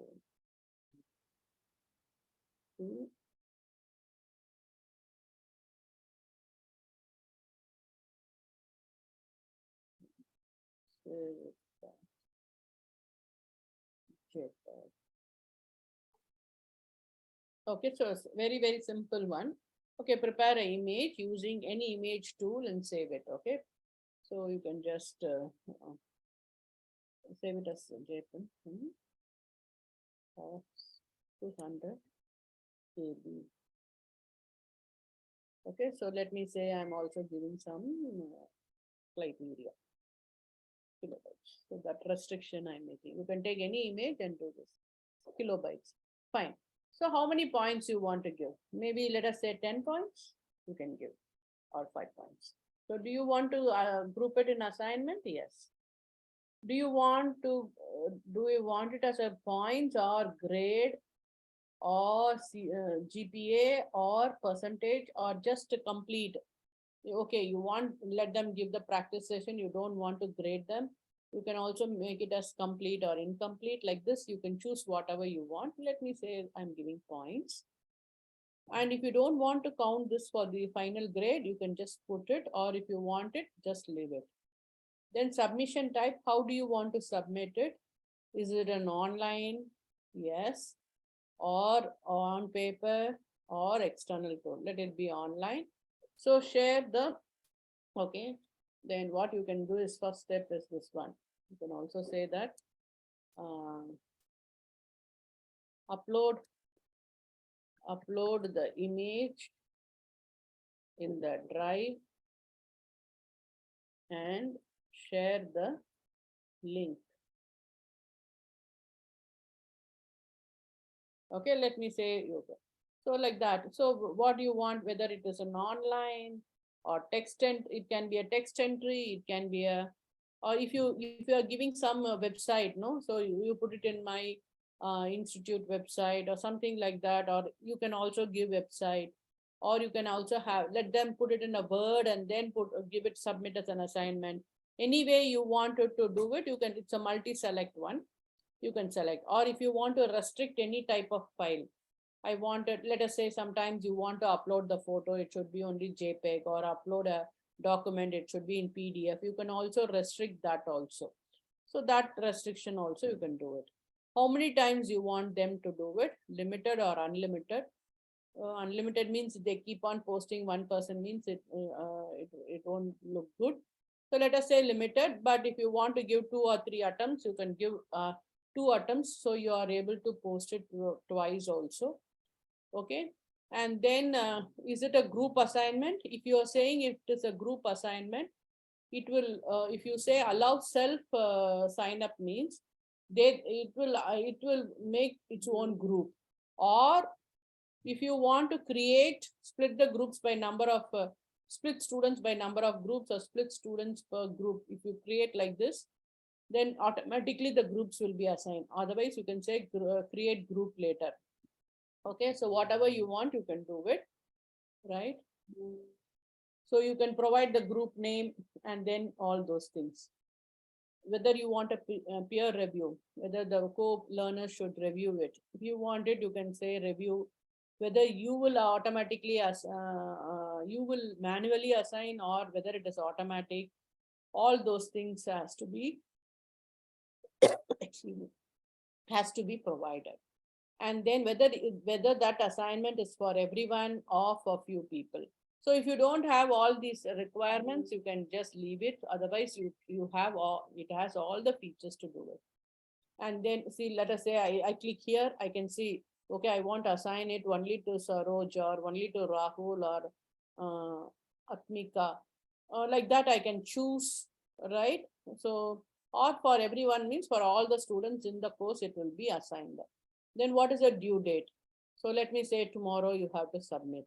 So what time and all those things will be there. So here only when you give the time, no, if it is a local time, you will also be thinking, okay, they'll be submitting by tomorrow 11 or 12 midnight, right? Before midnight.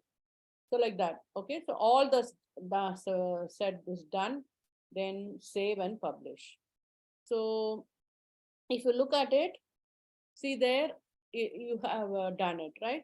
And you can also add rubrics to it. Rubrics is a very beautiful one where it is very, very necessary. Whenever you give some assignments or report writing, rubrics has to be done. So you can say prepare an image. Okay, when they have prepared an image, save it as a JPEG. No, we don't validate. Even if they are sending 1 KB or 2 K, let us say bigger file, you can give accordingly marks. You can create rubrics also. What is the criteria? 5 marks for creating it and 5 marks for uploading it. Like that, you can create all those criteria here, and how many points you want to assign. Beautifully, you can create the rubrics and save it. So it will be very, very useful when you are correcting. Why the teacher has given only 2 marks for my assignment? Why for 10 marks for her? So they will know if you are giving the rubrics, okay? So rubrics can be created. If there is no rubrics, leave it. Okay.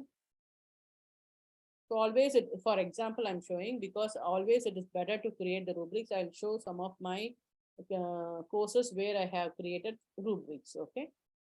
So this is what, and then publish. Okay, it is already published. If you go to the modules, you can see that it has been published here. So the due date is November 10 and the points is 10. Even in the assignment, it will be grouped. In assignment, it will be also available. So it is assignment 1 under unit 1. What is it? Introduction to this one. So like that, you can keep on giving the assignments. All the assignments will be available here, as well as in the respective modules wherever you are creating it. Okay, there is some spelling mistake. How do you correct it? Go to this one, ... edit. Okay, animation.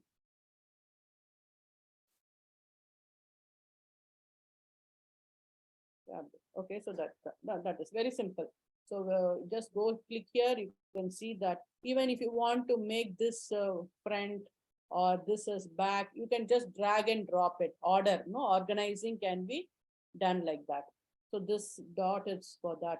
Just if you see that plus mark is there, no? So you can drag and reorder or move the items to another module. So let us say I want this to be brought here. I can also bring it here. So it becomes in module 2. So if you go and see it in assignments, you can see that it says in a module 2, automatically that is done, right? So if you go to there, so it is so easy for you to do that. Organizing is very simple. Fine. And then likewise, you can create So we have seen the assignments, right? Then what else? Are you clear with this? Will you be able to create an assignment? Just I'll give you a few minutes. Is it okay?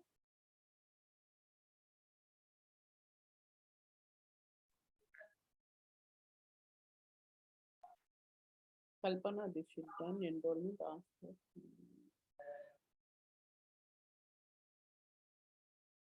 What is it?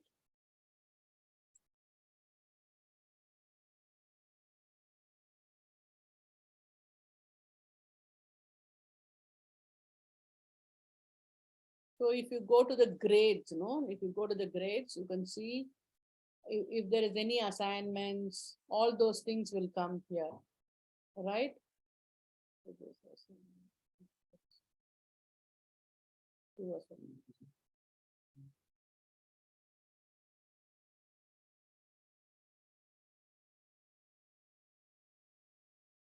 Okay, grouping.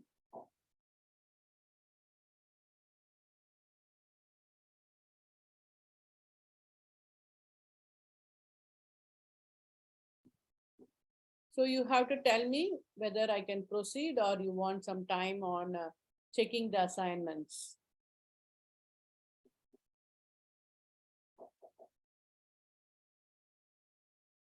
Okay, 3 people have said yes. Okay, okay, okay. What is okay? Can I proceed? Fine. Now the next is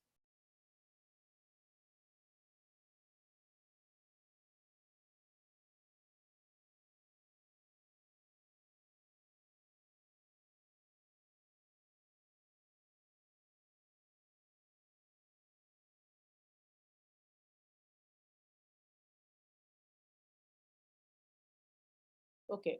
So we have seen assignments. Next, we'll go to the modules. Go to the modules. And then what else is remaining? You can also create an announcement. Okay, discussion. Let us say discussion. Discussion is wonderful here. See, this allows you to learn from their peers. Okay, so if you can create a thread, you can say, okay, let us discuss on some particular topic, and you can also tell them to post their views. And one good thing here in Canvas is you can also make the discussion as a graded discussion. That means you can give points for the discussion. So you might be asking, madam, if it is open and if anyone puts, and if you're going to make it as grade, what will happen? They'll cut and paste. They'll make something better. So the first person will be losing. So all these things, definitely any teacher will be asking. For that, it beautifully says that, okay, when you post only, you can see the rest of the other post. So let us say you can have an open discussion, that is, and it need not be graded. So anybody can post, anybody can read. That is normal. The other one is even in discussion. Let us say what is the difference between graded discussion and assignment? Assignment, when you submit, only the teacher is seeing the assignment, corrects all the paper and gives back. So it is between the teacher and the student. The other students will not know what the other students have done. Okay, through in an open platform. Otherwise, they have to ask the other students.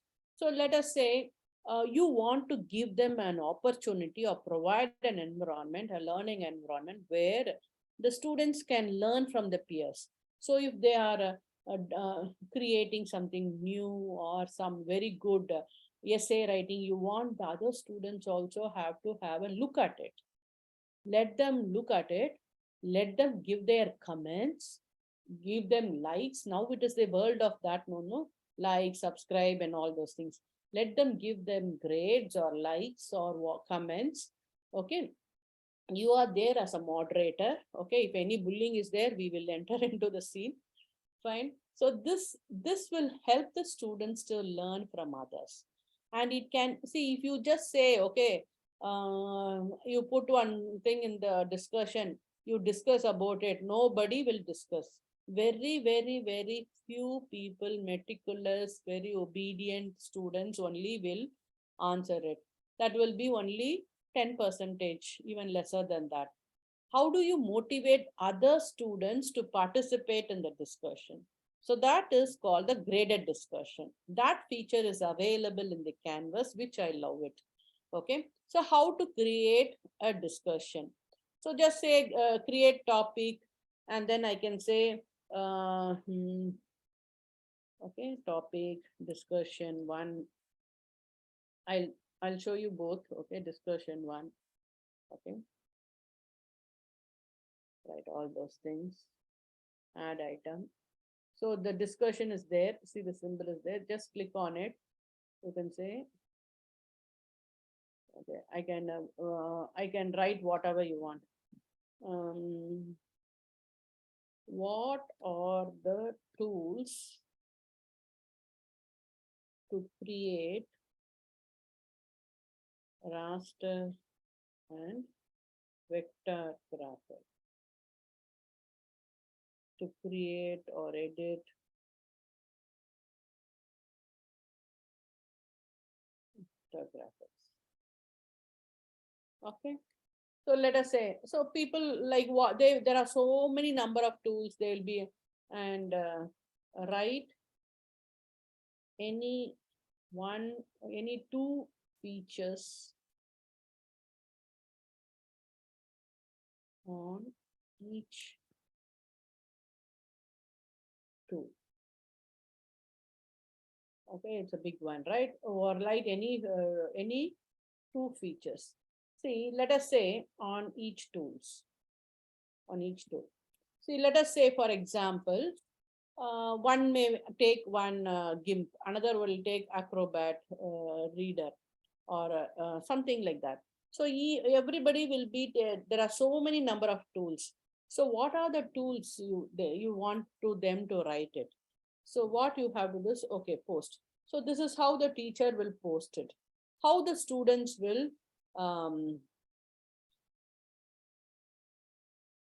okay, so let me just say, go to the module, go to the discussion.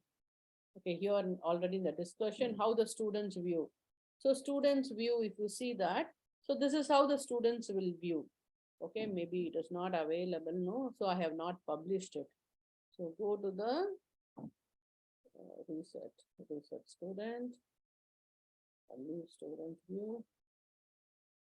Go to the modules.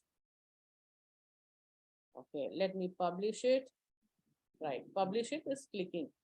Right, then if you click on the student view, you can see discussion. If they go to the discussion, so they'll say, okay, what are the tools to create or edit, raster and vector graphics? So the students will start replying here. Okay, so and then they have to type in their answers, and then they say have to post a reply.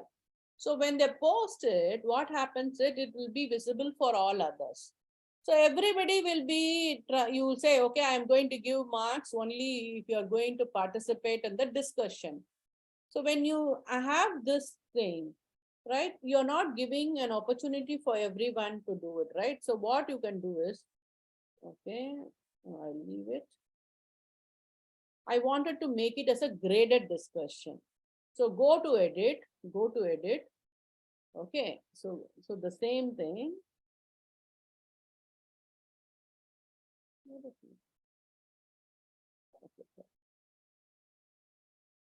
Discussion.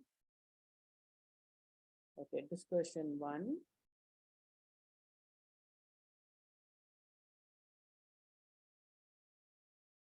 Okay.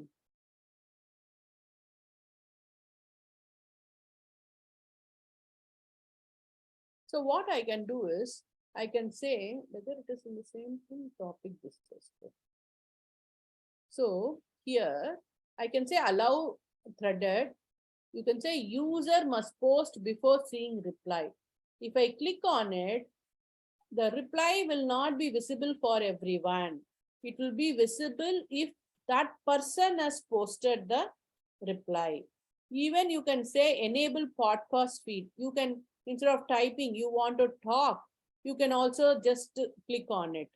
Include student reply in podcast. Okay. The teacher is finding difficult to write it. So you can just talk and then give your feedback. Is it graded? Yes. Do you allow liking? Yes. All those things you can do it. Okay. So how many points you want to give? Okay. 5 points or 10 points, like that you can give. When you have to finish all those things, since whenever it is an assignment, like it's a graded discussion, you can give some dates also. So save it. So if you go to discussion, or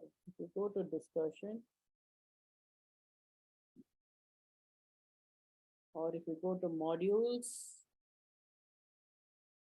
where is the modules? Okay. If you go to the module, see the discussion, it is graded and you have 10 points. If somebody, you can check it up. So this discussion, if it is not enabled for that button is not enabled, then everybody can see. You can also do that. So I will show you an example how I have used this one. So usually during the pandemic, what happened is, or during any online class, we do not know who are our students, okay, who are our participants. So we will only the even the what is it, the coordinator will know to a little extent only, not to the fullest extent. Okay, so in that case, how do I do it? Let me take, okay, some course, e-content development and LMS. So here I have developed, okay, this is my home page. I have developed a home page. Then go to modules. So here I have day 0, day 1, day 2, day 3, like that I have created. So, okay. So in this, I have, if you go to the assignments, there is a graded discussion. Just introduce yourself. See, in the class, what we'll say, okay, introduce every student, or every participant, please introduce yourself, give your name, designation, what is your interest or what is your expected outcome, something like that. So in online class, we cannot see them. Sometimes they'll say my microphone is not available in my system, or the mobile, what is it, video is not working. Some reason they will have it. And in order to save time also, I just post this type of assignment. So what it is, so if I click on it, dear participants, briefly introduce yourself, your institute, designation, department, courses you teach, and what you are passionate about online teaching. So people have given, so he's an HOD of Vinayaka Mission Medical College, he's a doctor. Okay, so every teacher is learning technology to integrate in their teaching learning process, whether he's a medical profession or no thing. This is from the university, medical university. So I am Dr. Arul Murugan, professor of medicine, department of medicine, all those things. So he's MBBS, MD, general medicine, all those things, right? So biomedical engineering, like there are people. See, this is how they introduce each other. So at any time, it is not only for me, anybody. So the co-participants also will look at it. Okay. Then you can have a networking of yourself, people from different university, different colleges, all Arupadai Medical College. This is something like Vinayaka Mission Medical College. So people like that, they know each other. Okay, like this is from Puducherry, something like that, right? So in most of my courses, if you take any courses, you can see that I have this graded discussion, not only for introducing things. Let me just show another one. Available here.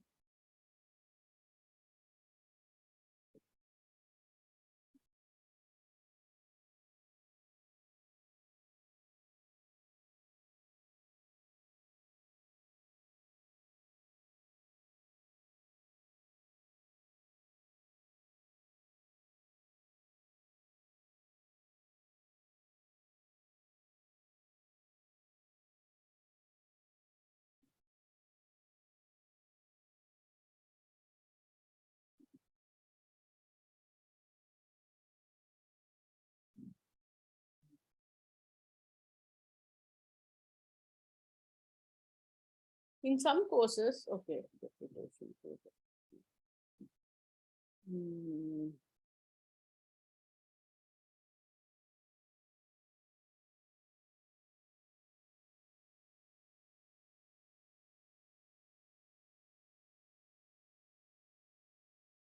I give a lot of assignments. Okay,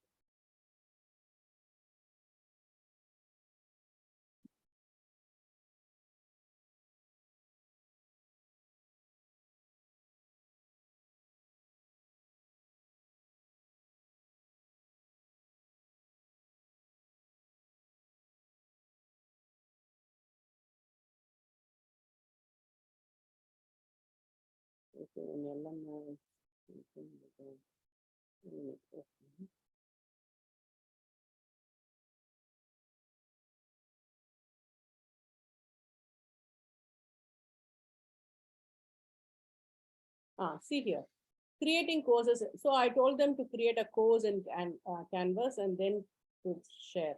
So this is also, you can put any type of things or concept map in e-content development.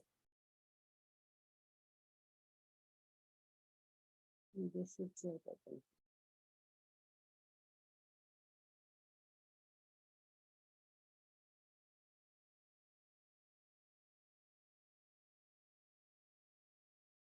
See here, okay, this is same thing. In some courses, I'm missing that course. Okay, so you can put any assignment or anything which you want to share it with your co-learners, with their co-learners. You can make it as a graded discussion. Okay, so we have learned assignments, we have learned how to create a graded discussion and common discussion. Is it okay? Like, any questions for me so far?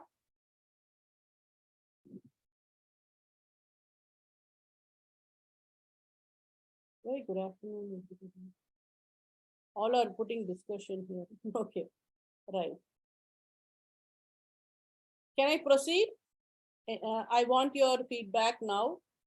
Is it okay on discussion and assignments? If you have any questions, you can ask me.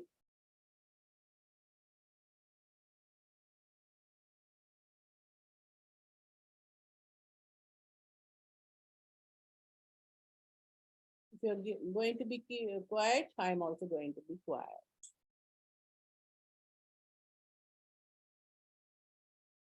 Okay, yes, proceed. Okay.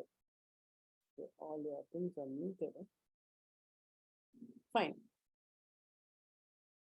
So we saw assignments and discussion.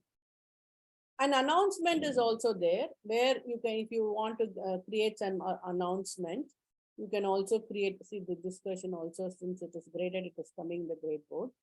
Okay, so then you can go here, click on this one, and you can also give announcement. Announcement is, let us say you want to announce some test or some change in the schedule or some announcement you want. You can just go to the announcement and you can create an announcement here. So then what happens is, when you're creating it, you can post it and you can create the, you can keep creating all the announcement and you can post it whenever you want it. So let us say delay, if you just say post it, means immediately it will be posted. Or on a particular date you want to post it, you can also post this. Okay. And then automatically what happens to their user email, this announcement will be gone. So they need not go inside your, what is it, to their LMS. They need not log into your LMS and then see. So it also it gives an announcement in the email also. So that is called the announcement. The other one is how to make the home page. This is, no, see, whenever I go here, whenever, see, let us say I'll go to the dashboard. Okay, leave. When I go to the dashboard, if I click on something here, okay, this goes. So it goes to the modules. Okay, this goes to the modules. So if you go to the modules, what happens? So day 1, day 2, like that, you get it. Fine. So this is one way. This is the normal if you don't make anything. So if you see some of my courses, in some of my courses, so let me say, okay, learning technologies. I have made, yeah. So in, see, learning technologies. So I have made one page, okay, welcome to professional development, blah, blah, blah. What is my course? What is my course content, my course outcome? And then I will also have created a link to go to the modules. And then it goes to module 1, all those things, all recordings, everything is available. So all day 5 things, okay, on data science, on in AI and immersive techno blockchain, all the technologies which is required for the teachers, learning technologies. Okay, so this is how we do it, right? So how do I make this home page? So this is optional. If you want, you can do it. It will give you a good look for you, right? You can also put an introductory video also. All that things you can do it. Whenever the students enter, they go to this page. Then they go to the modules and keep learning. So how do I create? So this is also a page. So what I have to do, I'll go back to my demo course. So demo course. So go to this page. Okay, go to this page, create a page. Okay, so I can say page. Here in this page is a welcome page or something, intro page, something like that. You can say welcome. So I can say welcome to LMS, Canvas LMS. Okay, so let me say, I can, all those things I can make it, okay, I can make it a center, I can make the different fonts, okay, I can use, I can make it bold, I can make it colorful, okay.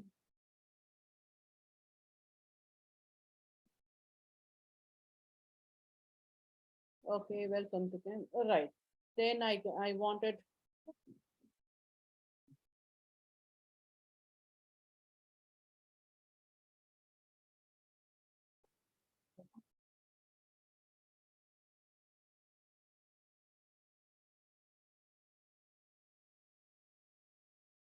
Right. Then let us say course object outcome.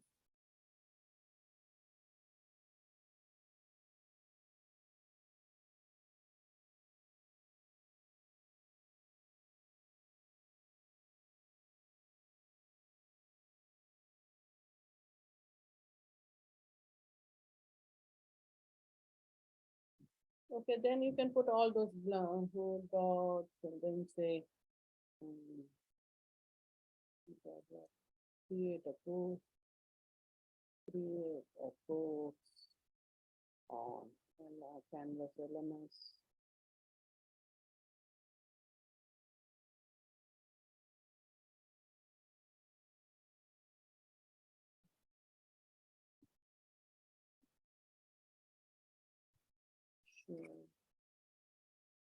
Upload or share, whatever it is. Okay? Upload the resources and the activities for the student, for the lessons. Okay, like this. Let us say this is what? This is a page. Now let us say save. Okay, save. Now I have saved this page. And here, go here.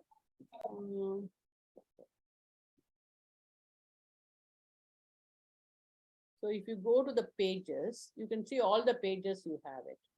So this, I'll publish it and then I'll make it as use as a front page. Use as a front page. So so that means it becomes. Okay,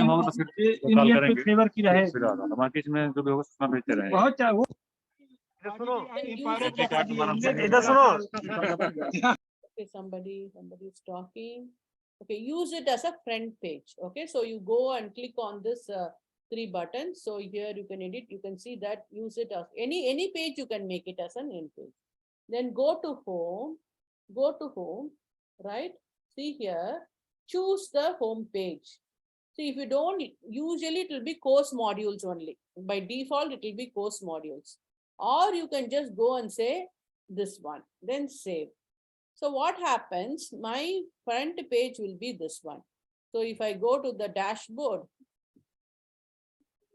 if I click on this one, so my front page is this one. Then I can go to the modules and then I can look into the things. So then even in that one, if you want to say, okay, go to modules, you can text it or you can create a link. You can do many things in the thing. So you go to the page, you can go to the page, you can edit it, you can add whatever you want. Okay. Then you can also create the internal link or course link. So let us say course link, I want it to go to announcement or I want it to go to modules. Okay. I want to go to modules. Which module? First, second module or first module? Okay. Like this, I can do it. Or I will remove this. I'll put my cursor here. Okay. Okay, like this, I can create all those links also. I can create here when they want to go it here, right? Okay, then after that, you say save. So what happens is, whenever my students, okay, when they enter this one, they will see this course. Okay, if they go to this module one, they'll go and see it here, right? Or they, if there is more unit 2 means it will go to this. Anything it is in that one. So you can create some course links also. Is it okay now? So how to create a home page? So this is beautifying your thing, right? Personalizing your course. Giving them the what is the description of the course content, textbooks, all those details, which you want your students to look at whenever they open the course, you can give it. Otherwise, if you don't want it, no problem. They'll directly, it will by default, it will go to the modules where you are having all these things. Okay, can we proceed further? Or you want to try this? I'll give you 5 minutes. Please try this. Okay, create a page. I'll repeat it. Go to the page. Go to the page. Right. Just create a page. Here, let us say, go to the page and then say,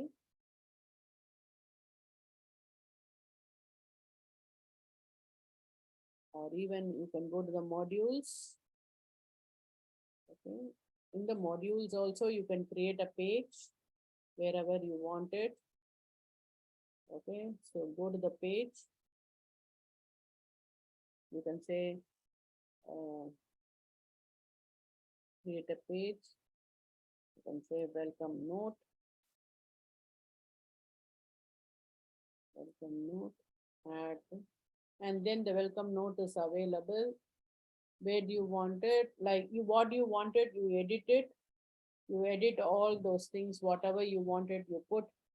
Okay, welcome to course on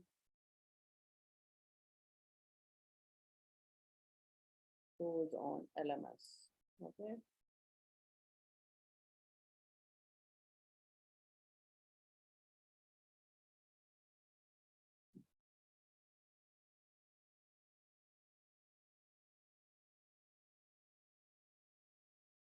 You can add an image, whatever you want, you can do it, right? Image is possible, even video you can put. You want to have an intro video, you can put an intro video.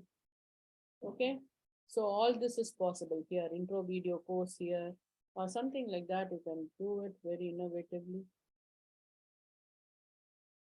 Now you know how to do it, right? This instead of this, let me put this text.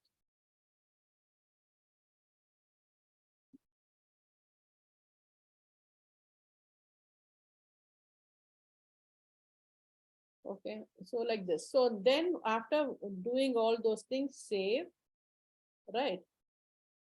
if you go to the pages, okay, view all pages is there. No, if you click on this, view all pages, you will get this welcome note what just now I created. So what you can do is, see now this is not enabled because already only one page can be a front page. If I remove this, then this will be enabled. So use as a front page should be done. After that, go to your home. And choose the home page, whatever page you wanted. Even if I want to change, I can change it. I can make it as a welcome note. Okay, so this I have to publish it. Okay, publish it. So then let me check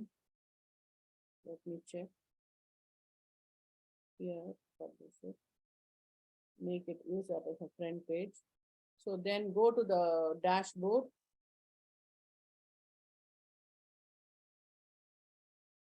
If you click on the demo course, you can see that has become the front page. So like this, you can customize all your things. And then if you go to the next one, shall I go? Have you done this? Any questions? No, ma'am. Okay. Then, okay, announcement, assignments, discussion, grades. Okay, grades. If you go to the grades, see all the people, whoever has joined will be there and their grades. If you have submitted, no, automatically there is a speed grader. Let me show it in some other course so that you will be able to see. Okay, something. Okay, let me see whether I have done.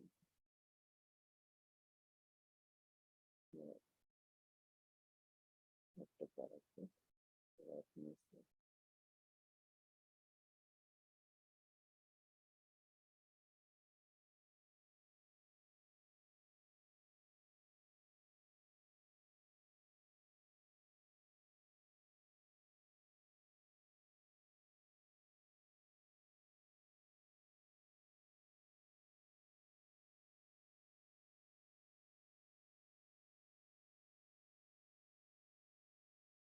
Sometimes I keep my end assessment also here. See here, course end assessment will be there. So those people only will be getting the certificate. So that's when you submit the assignment, you will be getting. If it is not being graded, it will be shown like this. I can click here. I can just go to that arrow mark is there. No? If I click on this one, the speed grader is there. So this is just to check your name and the details. So, okay, go to the link and click all those settings. Okay, done. If it is done, I can just say, okay. So this is how you can do it. Great. Let me show. Okay, let us say this one. Okay, this concept map, this is also. So click here. Go to this one. Go to the speed grader. Speed grader means it will show one by one. So here, no, the assignment, they have submitted some in Google Drive, they have shared it. Okay, so I can see this is Dr. B. Raj Narayanan. Whatever, after seeing this, I can assign the marks. Or if I want to go to the previous person, okay, attached file. So let us say this concept map has been shared. Okay, what it is.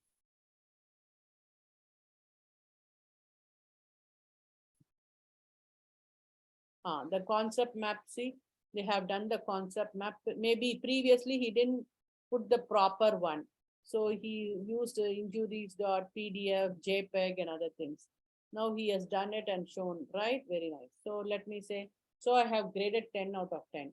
Even I can just give some comments. I can also post a comment like this. I can record. Well done. Like this, see, whatever I'm speaking, it is coming, right? So even we need not type nowadays. Okay, just save it and then do it, or make some corrections and do it. So this is also possible. Or you can also give a recorded videos like this. I can stop start recording. I can give my feedback. So this canvas helps us to give the feedback orally also by enabling the video, right? So this will be posted, right? This will be posted, save media.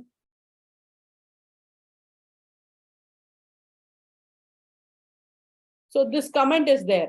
So the student will look at me also and see what has been given as a remarks or comments for the assignment. So wonderful tool it is, right?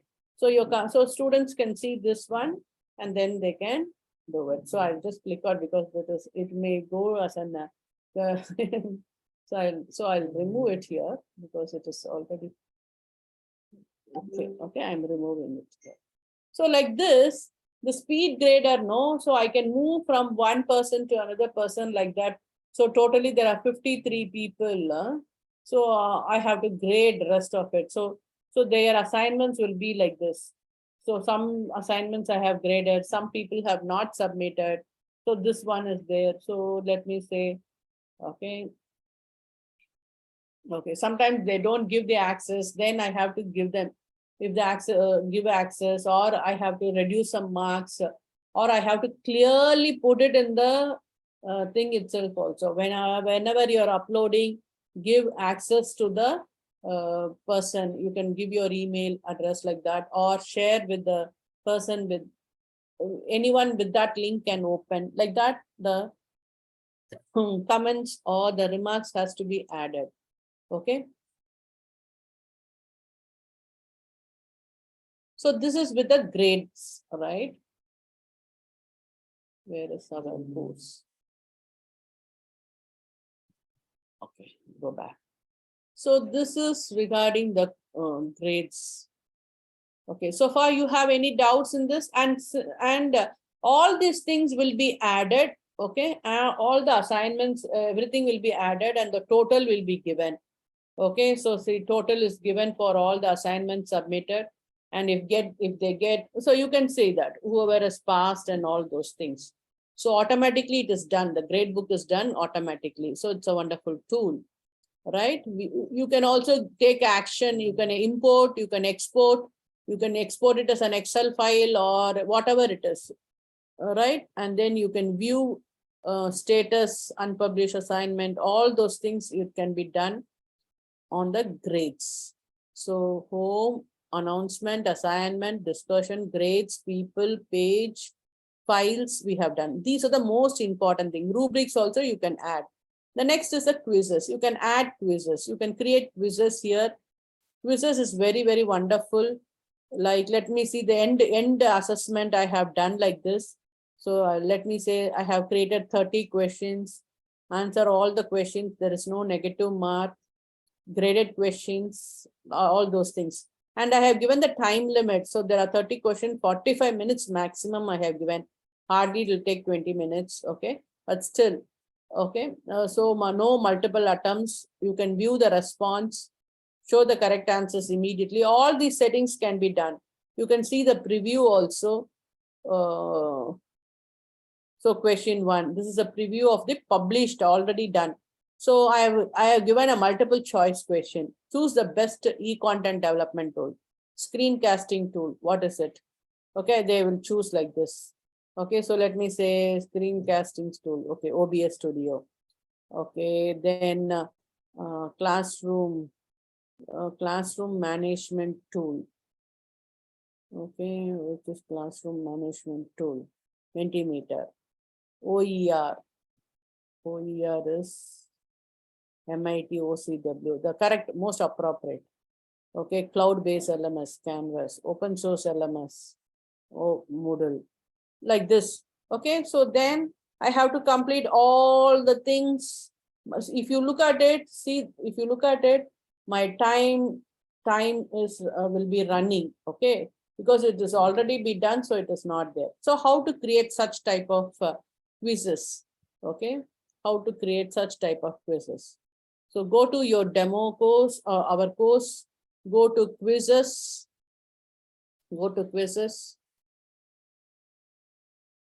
Okay, so create a quiz. I'll just show you with 1 or 2 questions. You can name the quiz, okay? Let us say unit 1. Unit 1. Test on graphics, something like that. Something relevant I'm trying to. Okay, answer all the questions. Answer all the questions. Each carries 1 mark or 2 mark, whatever you want, you write it. Whether it is a graded quiz, yes, or survey quiz or practice quiz, whatever you want, you choose. Then put it in assignment, shuffle answer, time limit, how much, maybe I'll give you 5 minutes for this one. Okay, multiple attempts, no. Okay, all these things require, even you can give a secret code or access code or a password. If you want, you can write the password here. And only the people with the password can access. Do you want to assign to everyone? Or what is the due date? Okay, so like this you can give, right? Any till tomorrow they can do, but when they open, only 5 minutes, right? So they can do at any time. So like that you can fix it up. Or between this 2 to 3, or you can say, you can tell them it should be open and it will be closed at 3 o'clock. Like that, you can set all the settings, save and publish. Okay. So now what happens is, this is how it is done. And now we don't have any questions. No, first of all, before publishing, we have to go to the questions. You can add questions here. Okay. Or you can, if you already have some questions, you can also add those questions from other things. Let me say, these questions I will add. Add questions. So I have added these questions, or if you want to create a new question also, you can create question number 1, question number 5 or 4 or whatever it is. Okay. Select. Okay, let me say true or false. Can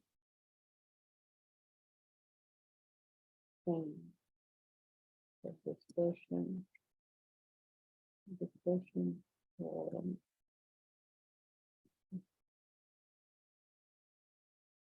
participation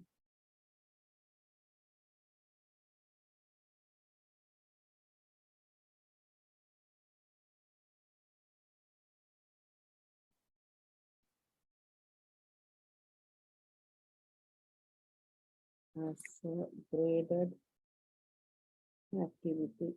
Okay, let me say this one.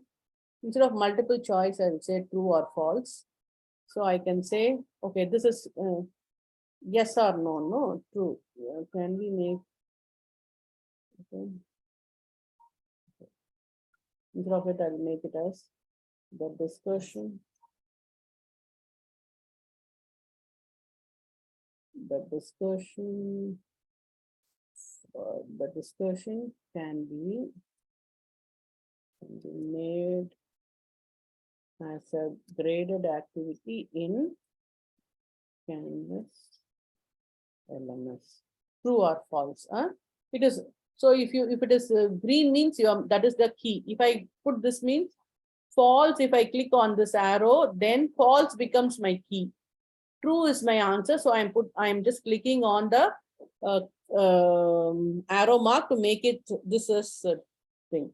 And then you can also give some comments and all those things. Okay. So always that critical feedback is always supported. Then update. So 4 questions are there. Okay, I have made these questions. I can save. Okay, I can save. So if I say, see, if you see the preview of these questions, if you see the preview of these questions, you can see that, see my time, my counter runs here. I have given 5 minutes, no? So what happens? It is countdown starts. So the countdown started at what time? 12:44 p.m. And this is the countdown starts. I have to go and check, okay, choose the correct answer. Okay, design, develop, implementation. Let me choose something. What is something you would like to assess and analyze? Okay, the discussion is true. Okay, let me say, okay, submit. So how much time I have taken also it will show you. So let me say, okay, so I got 4 points out of 4. Okay, so 5 minutes, no multiple, always this. See this one. So my score is 4 out of 4. Submitted at this attempt took less than 1 minute. All those things will be coming, and and it will be also shown in your grade book. Okay, so this is a preview for the teacher. See how it works correctly. Because when you are creating a quiz, you have to check before it has been published. So before preview, you do it for that, and then you can say publish. Okay, so with so almost everything apart from the external tool, I have given almost what you can do it with the so you can try these things, whatever we have discussed. Like in the second part of the canvas, we have discussed about what is it? Assignments, discussion, people, then home page, then quizzes, then graded discussion. All these things we have discussed. Okay, so you can explore. And one more thing, whenever you find any difficulty, right? Let us say, for example, you're stuck up here. Okay, right? Let us say files. I do not know how to upload a file or something like that. Or in the modules you have done something. Okay, so what you have to do is, see, there is a button here on the top right corner. You have a button. So this is an help button, or there is a question mark here, Canvas support. Immediately it will see, if I just click on it, you need not go outside. Immediately it will say, okay, what do you want? Any help from us? Like you want to know about modules, or you want about files, something like that. This is one thing. Or if you click on it, immediately it will ask you, okay, since my cursor is in modules is been enabled. If I put my cursor on syllabus and then click here, it will see syllabus will be there. So it is a very, very nice chat board. Okay, even we need not type, it will check where our cursor is there, and accordingly it will show what do I use the syllabus as an instructor. Okay, so what it is. So so what do I use? So it goes you to the takes you to the help command. What is syllabus, how to do it, and what you can do, description of the syllabus and all those things. So very, very, very user friendly, very, very the community, they call it as the instructor community. They are so helpful. If you are stuck with anything, or you need not even ask to the forum, immediately there is a button. So inside itself, so if you see that, if you go to the, just waiting. Okay. So let me just check it up here. Okay, so let me, if I put my quiz here, it's okay. So my cursor is on quiz. If I click on this button, immediately say quizzes will be there. What do I use? How to create an assessment, how to manage the setting, what options can I set in the quiz. So like that, you can go and learn anything, right? So it's a wonderful tool. Make use of it. Many institutes have purchased, many institutes are using the free account. I'm using the free account only for more than 3-4 years. Okay, so no problem. You can also have a backup of it. There are more features also, which let me say, if you are interested. Where is my canvas? Okay, so here when we started creating a course, it asked, in the settings, it asked whether it should be a private or public domain or a Creative Commons. So this comments, even if you are, it is sharing, caring and sharing. What does it mean is, if somebody has created a course on statistics on something and made it as public, you can just, if it is available, you can also put import that into your course. That is possible. So go to comments, okay, it is very helpful. Go to comments. So in comments, people like us, so many people all around the world have created so many courses. okay, which they have made it as public. See, my courses are private only between me and my participants. Some people which they wanted to have it as a public, and then they wanted to give to anyone. So they have either as a creative course, or it need not be the whole course. Sometimes, see, this is a course. It can be a module, or it can be an assignment, or it can be an activity, anything, or it can be a video which they want to share it. Okay. Whichever they want it as a open source, they can do it. So what you can do is you can you can import it. You can search so much, more than 2 lakh results are there. You can search by title, by name, by institution, like that. You can search, and then you can download it and import it in your course. Okay. So that feature is also available. So you can go and see how this course is there. Getting started. So getting PD, some course on or creating creativity and Adobe Express, academic content with Adobe Express, some courses there. So you can learn also, as well as you can also, you need not reinvent the wheel. Already it is there, very nice, it is there. You can just share it with your students, but you will be giving some assignment corrections and other things. So you can import in your course. Okay, see, download. So many people have downloaded and used it. Attribution is non-commercial. You should not make money out of this one. So attribution CC, non-commercial means you can also make money, no problem. Okay, commercial means then the CC, NC. Okay, so non-commercial, sorry, non-commercial. So you cannot make money out of it. So you can import it, and then here you can use it in any of your courses. So that type of feature is also available in Canvas. Okay, the advanced features. Very wonderful it is. Go explore it, learn many things you can learn. You can search by, let us say, whatever are things. Let me say statistics or learning analytics. You want an assignment, or you want a quiz, you want a course. See, in that, so many 718 results are there. Even you can also check it out, whether you want the latest, most favorite, most downloaded. You can also filter like this. Okay. So with this, I will stop my presentation. I will take up the questions if you have anything, right? So you can have some time for your practice also, because I was continuously demonstrating on it. So if there is any questions, I can take up the questions.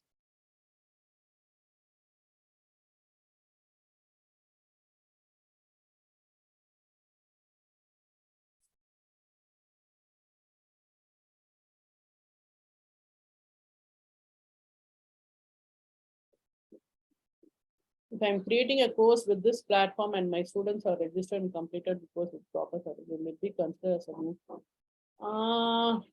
No, it is not a MOOC course. No, like it is a course for yours to. You can, if your institute is accepting, you can do it. See, you can see that this is the course so many people have learned. All the statistics is available. Okay. So it is a course, you have offered a course, okay, then you can use it. Okay, thank you, ma'am.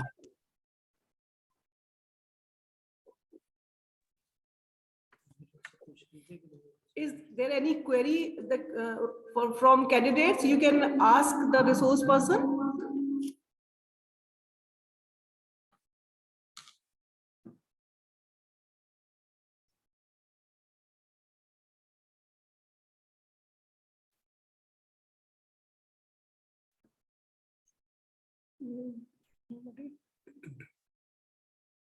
I think no questions are there right now.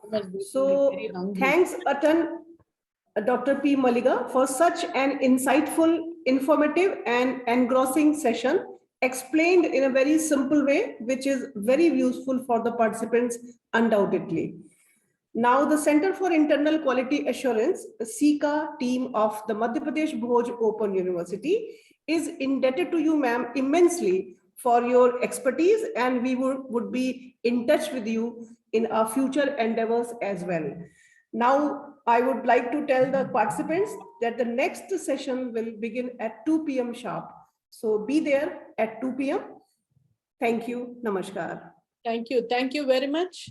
And I thank all the participants who actively participated and responding to all my things. So for a successful completion of my delivery. Thank you very much. Okay, welcome.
शायद हो सकता है आस पास करवाने के चक्कर में काफी दूर चले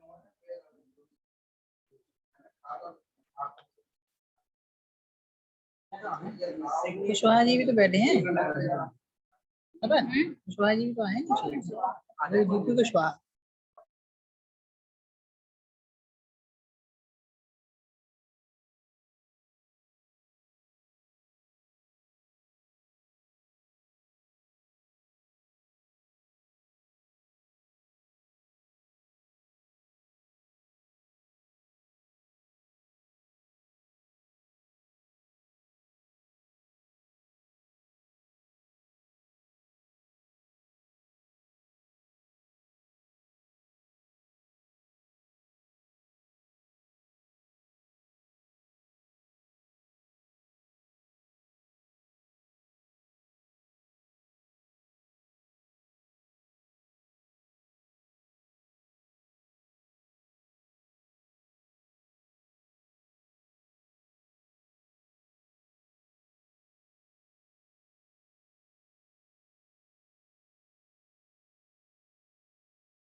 Welcome to all the participants for this 5-day national online workshop on learning management system, a step to flexible learning.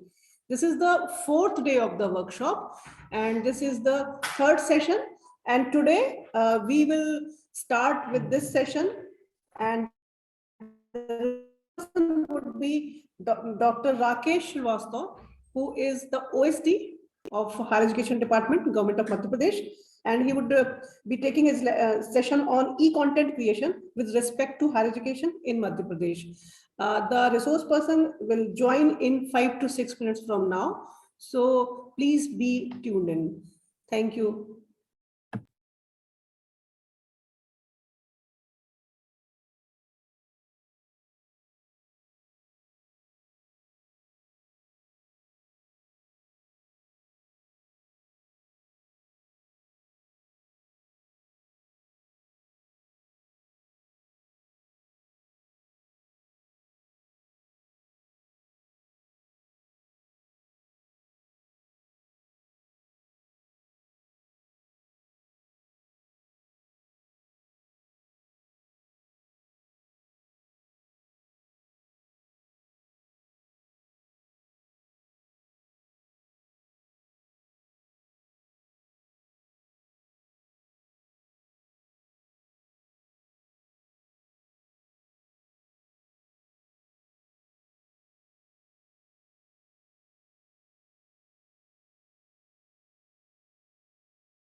अब मैं कुछ कह दूंगा फिर भी नाराज हो जाओगे आप। सभी प्रतिभागियों से अनुरोध है कि वो अपना अटेंडेंस सावधानी पूर्वक भरते रहेंगे।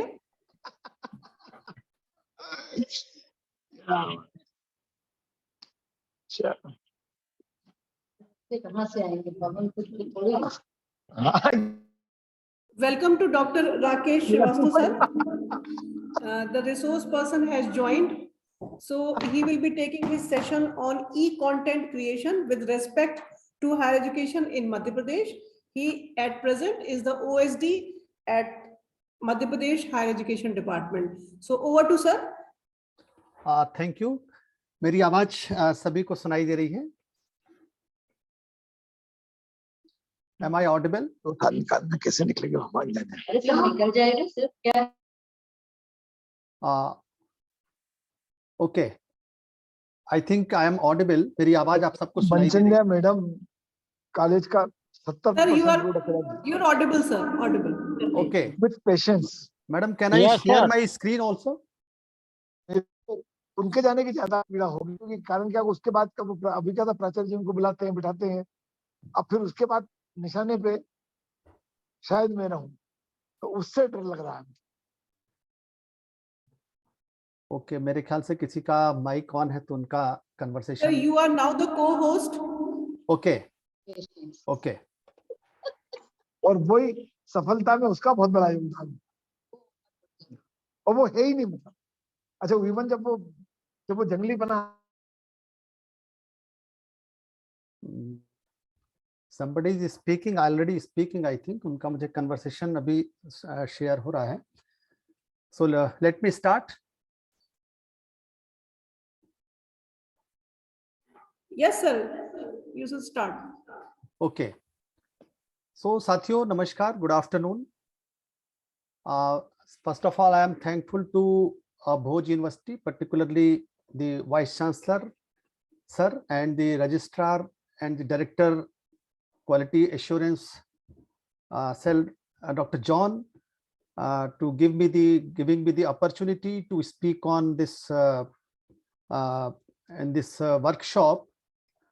Friends, I am sharing my screen actually, और मेरा जो आज आप लोगों से जो कन्वर्सेशन है, that will be focused on e-content development. E-content, can I ask कि आप लोग मेरा स्क्रीन यहाँ देख सकते हैं क्या? Yes sir. It is visible? Yes sir. Okay. So friends, जैसा कि मैंने बोला, मैं right now I am a professor in Motilal विज्ञान महाविद्यालय and working in the directorate also. Whatever the Department of Higher Education has done for the development of e-content, the development of LMS, वो हम आपसे यहाँ पे शेयर करेंगे और उसके बारे में हम आपसे चर्चा करेंगे, आपसे डिस्कशन करेंगे. So experience sharing with respect to Department of Higher Education, Government of Madhya Pradesh regarding e-content development. This is the topic of this session. Friends, Jin points पर, जिन विषयों पर we are going to discuss, they are the e-content and its evolution. किस प्रकार से हम आज इस stage तक पहुंचे हैं, that I want to discuss with you friends. Then what are the phases of e-content development? What are the स्वयं guidelines? अभी आप लोगों ने पहले भी डिस्कशन में शायद यहाँ पे इस बारे में चर्चा की होगी. Then what is curriculum analysis? What are the elements, principles of instruction media? And what are the government's schemes, regulations in this regard? So we will discuss on these lines. So friends, जैसा कि अभी आप लोगों ने हमारी जो workshop है, that is focused on development of LMS, if I am correct. तो जिस प्रकार से हम अपने क्लासरूम में जाते हैं, so classroom is one component and another component is the teacher and what the teacher is teaching there, what is he or she is preparing for his lecture, that is the content. Same is with the e-content कि हमको एक medium platform चाहिए है जहां पर हम अपना content डाल सकें, और content banana itself is a very important component of this project. तो व्हाट इज ई कंटेंट? आप सभी लोग मेरे ख्याल से ऐसा शायद ही कोई हो जो कि आज ई कंटेंट में इंटरेस्टेड ना हो और या अपने आईसीटी से ताल्लुक ना रखता हो या कंप्यूटर ऑपरेट ना करता हो। आई थिंक हार्डली कोई ऐसा होगा, otherwise all are familiar with this environment. तो जब हम डिजिटल या ई कंटेंट की बात करते हैं तो that is the curriculum related digital content used for teaching and learning is called E content. what is the characteristic of this? It can be accessed anytime, anywhere, by anyone. When we talk about anyone, so there is a authorization कि हम किसको access देना चाहते हैं और किसको access देना नहीं चाहते हैं, who is eligible, who is not eligible. And when we prepare the digital content or the e-content, so it incorporates, it refers to a digital text, video, images, or combination of all these, either available on web form or broadcasting form as it is suitable for the particular target group. यदि हम friends यहाँ पे देखें तो हम बहुत समय से इस ई कंटेंट या इस एनवायरनमेंट में हैं, उनमें धीरे धीरे चेंजेस होता आ रहा है, होता जाएगा आगे और एडवांसमेंट भी होता जाएगा। But just to make you familiar और आपको याद दिलाने के लिए मैंने इसको यहाँ पे डिस्कस करना चाहता हूँ कि फर्स्ट हमने रेडियो टीवी ब्रॉडकास्ट चैनल से शुरू हुआ, telecasting the lectures and lessons. उसके बाद वर्चुअल क्लासेस आए जो कि Edusat satellite I think around 2007, and fortunately I was there in Bhuj University as a deputy director. So I am very happy to inform you friends that Bhuj University was the first university who participated in EduSet project, and lectures were telecasted from this EduSet under this EduSet project. So higher education and the Bhuj University involved in that, and virtual classes shuru hue. Then after that, more virtual classes with live and recorded lectures, then recorded lectures on web, then recorded lectures to be uploaded on YouTube, then online live interactive classes, then MOOC. You are all familiar, the massive open online courses came, and then we are going for the online repositories, development of LMS, and more things in this. So roughly, this is an evolutionary development in this field regarding LMS or the development of e-content. So it was like this. If we talk about this MP higher education, the government of Madhya Pradesh, so government of Madhya Pradesh first involved in this type of virtual class in 2004, when the governor of that, the then governor announced that the virtual classes should be there for the benefit of students. Then with the help of the Prashasan Academy here at Bhopal, and we set up 100 virtual classes in various colleges through SWAN connectivity, or that setup is still working with the higher education, and this type of virtual classes were started in 2004. And we conducted the training of the faculties also. हो सकता है कि आज हमारे जो faculties यहाँ जुड़े हों उनमें से भी किसी ने training इस project में लिया हो. So training was also conducted with the ISRO. Then Academy of Administration के through हम लोगों ने virtual classes भी शुरू किए, और SWAN connectivity से 2004-05 में Government of MP ने इसको किया. And then, as I told you earlier, the virtual interactive classes through studio of MPBOU Open University and satellite interactive terminals were established with the help of Bhuj University under the EduSet project. And you will be happy to know that still 160 video lectures are there in the library of the Bhuj Open University. If faculties are there in this connectivity, so they may be knowing 160 video lectures, very quality video lectures are available with the Bhuj University. They are the syllabus based. Now under the National Education Policy 2020, higher education has developed a portal, and the part of that portal is the learning management system also, that has been already developed and that is also running on the trial basis. It is functional and prepared by the MPBOU Madhya Pradesh Agency for Promotion of Information Technology. So higher education and the MPBOU both are working together for this LMS of the higher education department. The higher education department also has the collaboration with the NITTTR, National Institute of Technical Teachers Training and Research. So they are the partner of the this MP government, and they have the quality studio. Their staff is technical staff is there, technical faculties are there. So some of the lectures and some of the e-content is being prepared with the help of NITTTR. Okay, so friends, when we talk about this e-content, so there are two things. एक हमारा LMS है. As I understand, the LMS is a platform that provides you to keep your content, and to operate with that content. But आपको एक हमने खाली अलमीरा दिया हुआ है, आपको उसमें अपना सेटअप बनाना है. So you will need the content. So both things are very important. The content creation, development of e-content, learning material, और उसकी डिलीवरी के लिए जो प्लेटफॉर्म होगा, जो प्लेटफॉर्म जहां पहुंचेगा, that is the LMS. There are more things in between these. We will discuss further.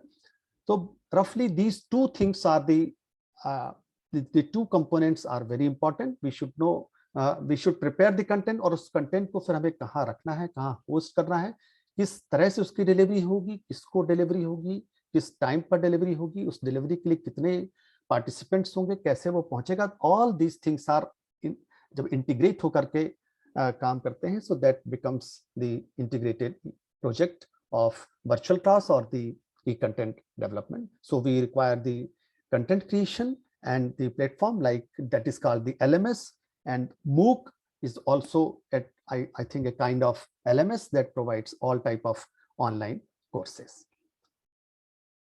So as I was telling you, the development and delivery, ये पूरा जो प्रोजेक्ट है मेरे ख्याल से this incorporates these 5 components.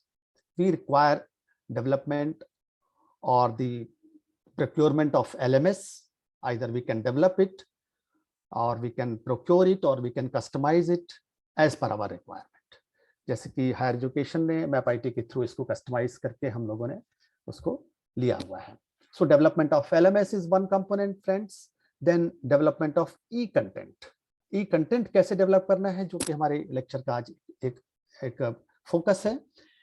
Then जो content तैयार हुआ है, how it will be stored and or the hosted in the LMS, and वो LMS जो आपने बनाया वो भी होस्ट होगा, और जो आपका e-content है वो भी होस्ट होगा. Then there will be a connectivity between the LMS and e-content, जिससे हम उसको LMS से उसी कंटेंट को ऑपरेट करेंगे, एक्सेस करेंगे.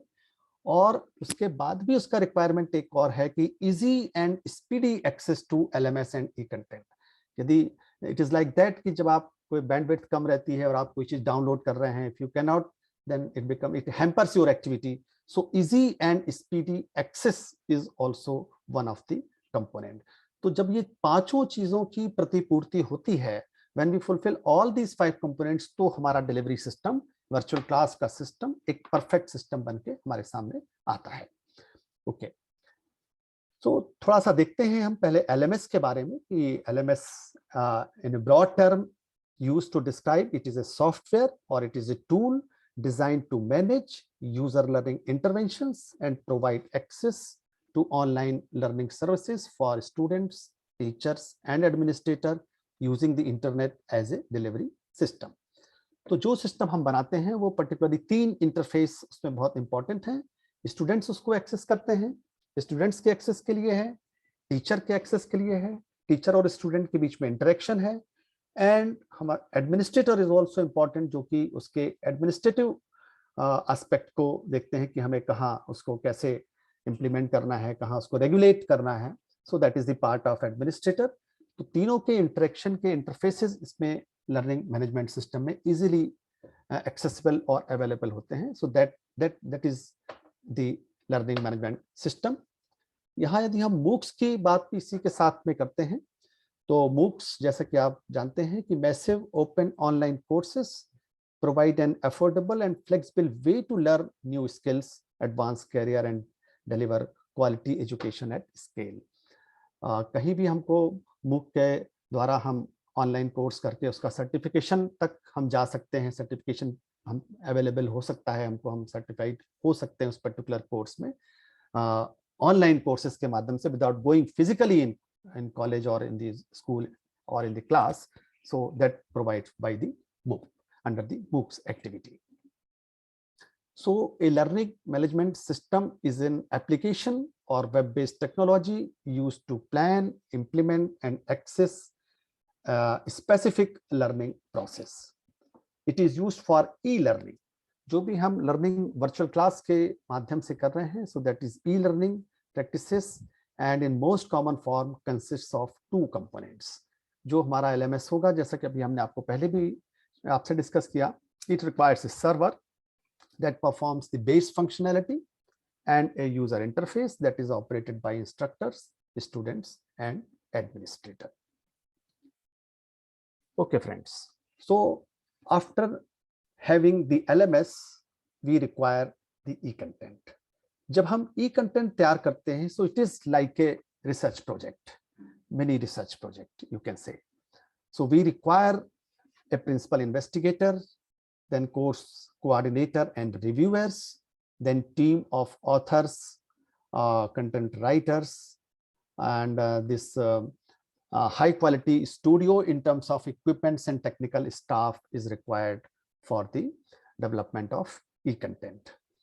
तो एक कोऑर्डिनेटर और इन्वेस्टिगेटर जो उन चीज़ों को मैनेज करते हैं, उनको प्लान करते हैं, इस तरह से एक टीम की ज़रूरत आइडियली हमको ई कंटेंट डेवलपमेंट के लिए पड़ती है। इस तरह के फॉर्मेट में हम लोगों ने भोज यूनिवर्सिटी के साथ में, भोज यूनिवर्सिटी ऑलरेडी काम कर रही है, काम किया है and higher education is also doing in this manner. तो जब हम कंटेंट बनाने जाते हैं तो सबसे पहले हमको उसका एनालिटिकल फेज पे आना पड़ता है and that is very important. So phases of e content को if we are discussing the phases of e content then the analytical phase. क्या है एनालिटिकल फेज? कि it identifies the areas in our current situation. In this phase we must know the audience, their skill, budget of the e content, delivery methods and its constraints and due dates. जैसा कि अभी यदि हम आपसे एक example की बात करें कि जिस तरह से अभी राष्ट्रीय शिक्षा नीति लागू हुई है सभी जगह पे कॉलेजेस में, और उसके अनुसार यदि हमको अपने स्टूडेंट्स को, जो कि हमारे स्टूडेंट्स रिमोट एरियाज के भी हैं, यदि हम भोज यूनिवर्सिटी के स्टडी सेंटर की बात करें, so they are also located in the remote areas. उसका पर्पस है कि एक्सेस एंड इक्विटी के साथ एजुकेशन देना। So Bhoj university is doing lot of things in that direction. तो वो आइडेंटिफिकेशन जरूरी है कि हमारे वो जो रिमोट एरियाज में स्टूडेंट्स बैठे हैं उनका स्किल क्या है, हमको किस तरह का कंटेंट उनके लिए तैयार करना है। यदि आप किसी भी टॉपिक पे जाएंगे तो आपको बहुत सारा ई कंटेंट मिलेगा, बट आप पाएंगे कि आप वो सुटेबिलिटी क्या है उसकी, वो कितने आपके जो ऑडियंस है, आपका जो टारगेट ग्रुप है उसके लिए कितना सुटेबल है। तो वो आप देखें कि वो नहीं तो फिर आपको अपना कंटेंट तो अवेलेबल है बट आपको उसको किस तरह से अपने को रिडिजाइन कस्टमाइज करना है। तो जैसा कि हम लोग यदि एनालाइज करते हैं तो अपने सिलेबस के हिसाब से हम पाते हैं कि हमको उसको हिंदी में और उसको एक सिस्टमेटिक तरीके से स्टूडेंट को देना है। So we need to develop our own e content. तो ये एनालिसिस आपको करना पड़ता है। Then after that when you analyze the content then we come to design phase. It involves the complete design of the learning solution. उस topic पे आप पूरा उसको स्टडी करते हैं और उसके बारे में पूरा मटेरियल तैयार करते हैं। आप रिलेवेंट सॉफ्टवेयर का इस्तेमाल करते हैं। This is the design phase and creative and innovative interactions of subject contents like text, pictures, videos and suitable animation. तो ये डिजाइन फेज के लिए there are training centers also like NITTTR and Consortium of Educational Communication Delhi and like Devi Ahilya University in Madhya Pradesh, जिनके यहाँ भी media centres चल रहे हैं। They are expert in this field तो किस प्रकार से आपको एक तैयार करने का आउटलाइन, कैसे आपको इसमें एंटर करना है, किन बातों पर ध्यान देना है, कुछ हम आज भी डिस्कस करेंगे। And there are elaborate trainings for that and they are required also. जब आप उनको करते हैं तो आप अपने आप को और इनहेंस कर पाते हैं और आप उसमें फील्ड में और आगे बढ़ पाते हैं। So this is the design phase. Then comes the development phase. It concerns the actual production of the e-content design. Friends, इसका एक पार्ट है कि वीडियो लेक्चर्स, जब हम अपने क्लासरूम में लेक्चर दे रहे होते हैं तो हमारे सामने स्टूडेंट होता है, चौक या राइटिंग बोर्ड रहता है, हमारे सामने वाइट बोर्ड रहता है, उस पर हम लिखते हैं और एक नॉर्मल वे में हमारा स्टूडेंट से इंटरेक्शन होता है।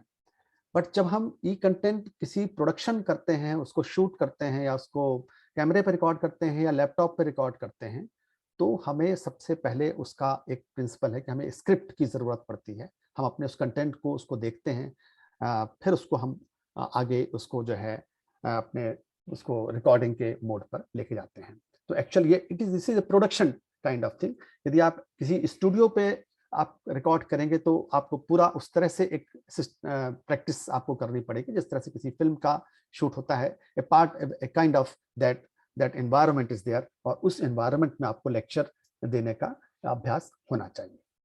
सो एंड उसमें it helps to create the content by mixing of text, audio, video, animation, references, blogs, links, MCQs, ये सारा आप अपनी स्क्रिप्ट का पार्ट होता है। फिर कैसे इंटीग्रेट करके उसको लेके जाना है, that is all development phase, production phase. जब आपका ये ई कंटेंट तैयार हो जाता है तो उसका वैलिडेशन और testing phase is required. So this phase is related with checking, testing of the spelling mistakes, content errors, clarity of pictures, relevant videos, appropriate audios, timing of animations and hyperlinks. जब हम अपना कोई भी material तैयार करते हैं तो उसको, यदि आपने ब्लैक बोर्ड पे हम पढ़ा रहे हैं physically, so we can immediately correct it. हम इमीडिएटली यदि हमने कुछ स्पेलिंग मिस्टेक कर दिया है या गलत बोल दिया, इमीडिएटली वी कैन रेक्टिफाई, और स्टूडेंट्स उसको वो रेक्टिफाई करके उसको एक्सेप्ट करते हैं। बट जब हम इस मीडिया में काम करते हैं, इलेक्ट्रॉनिक में काम करते हैं, ई कंटेंट पे काम करते हैं, और जो भी हमारा टेक्स्ट जा रहा है, ब्रॉडकास्ट हो रहा है या डिलीवर हो रहा है या रिले हो रहा है या रिकॉर्ड हो रहा है, वो यदि आपने गलत कर दिया है तो उसको फिर हमको दूसरी तरह से उसको करना पड़ेगा। तो इसलिए हम पहले ही ये कोशिश करते हैं कि हमारा जो कंटेंट बने वो लगातार टेस्टिंग फेज से हम उसको टेस्ट करें और फिर रेलिवेंट और एक्यूरेट फॉर्म पे वो जाए। सो this is called the testing phase. Then comes the implementation phase. जो हमारा कंटेंट बन के तैयार हो रहा है उसको हमको कैसे, कहाँ पर रखना है और कैसे उसको डिलीवर करना है, ये देन एडमिनिस्ट्रेशन पार्ट भी आता है इसमें। तो it helps to administer the e content to the target audience. This phase explains how to install and how to use it and their difficulties experience while using e content. आपने जो ई content बना दिया उसका size क्या है, वो किस प्रकार से एक्सेस होगा, कितनी देर में एक्सेस होगा, all these things implementation phase पे आती हैं। And it checks the product accuracy and quality maintenance. उसकी डिलीवरी पे जो क्वालिटी जाएगा, जो उस पे दिखाई देगा ऑडियंस को या व्यूअर को, वो किस प्रकार से होगा, all this comes in the implementation phase. Then also comes the evaluation phase. Evaluation phase. It helps to satisfy the e-content and its effectiveness. This phase considers the feedback from both learners and instructors, and after the feedback reactions, the content is modified or the improved or redesigned as post-production for effective delivery of e-content. जो भी आपका e-content है और आपने उसको तैयार किया हुआ है और उसके डिलीवरी में या उसके डिस्प्ले में यदि कोई बात समझ में आती है कि जो कि एक्सेप्टेबल नहीं है या उसको करेक्शन करना रिक्वायर है, so all these things are noted down by a team, और फिर या तो उसको हम रिडिजाइन करते हैं या वहीं पे करेक्शन करते हैं। सो all these systematically done in this phase that is called the evaluation phase. This is a kind of flow diagram, flow chart taken from a research paper, that is the preparation of multimedia package this shows how there are the stages. This is a pre-production stage and the post-production stage. Roughly, there are 2 stages. So we start, then the program idea, then we draft a script, then subject expert discussion, then academic script, then rehearsal idea and camera के सामने वो लेके जाने के लिए तैयार होता है.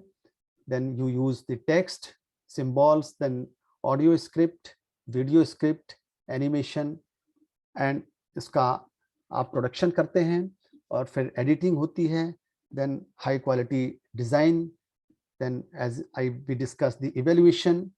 So these things आप हमारे जो प्रोफेशनल इंस्टीट्यूट्स हैं like I told you the NITTTR, the other media research centres जो हैं, डिपार्टमेंट्स हैं यूनिवर्सिटीज के, तो इस प्रकार के फ्लो डायग्राम्स के अनुसार वो अपने ई कंटेंट और जो हमारा प्रोडक्ट है वो बन के तैयार होता है.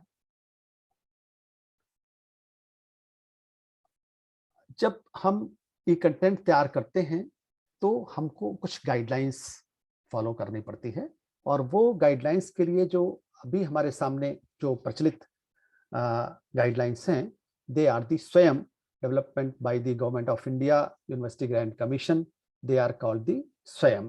SWAYAM stands for the Study Webs of Active Learning for Young Aspiring Minds. तो इस प्रोजेक्ट के अंतर्गत जो गाइडलाइंस बनाए गए हैं वो हम फॉलो करते हैं. So what is SWAYAM? It provides an integrated platform and portal for online courses using information and communication technology, ICT.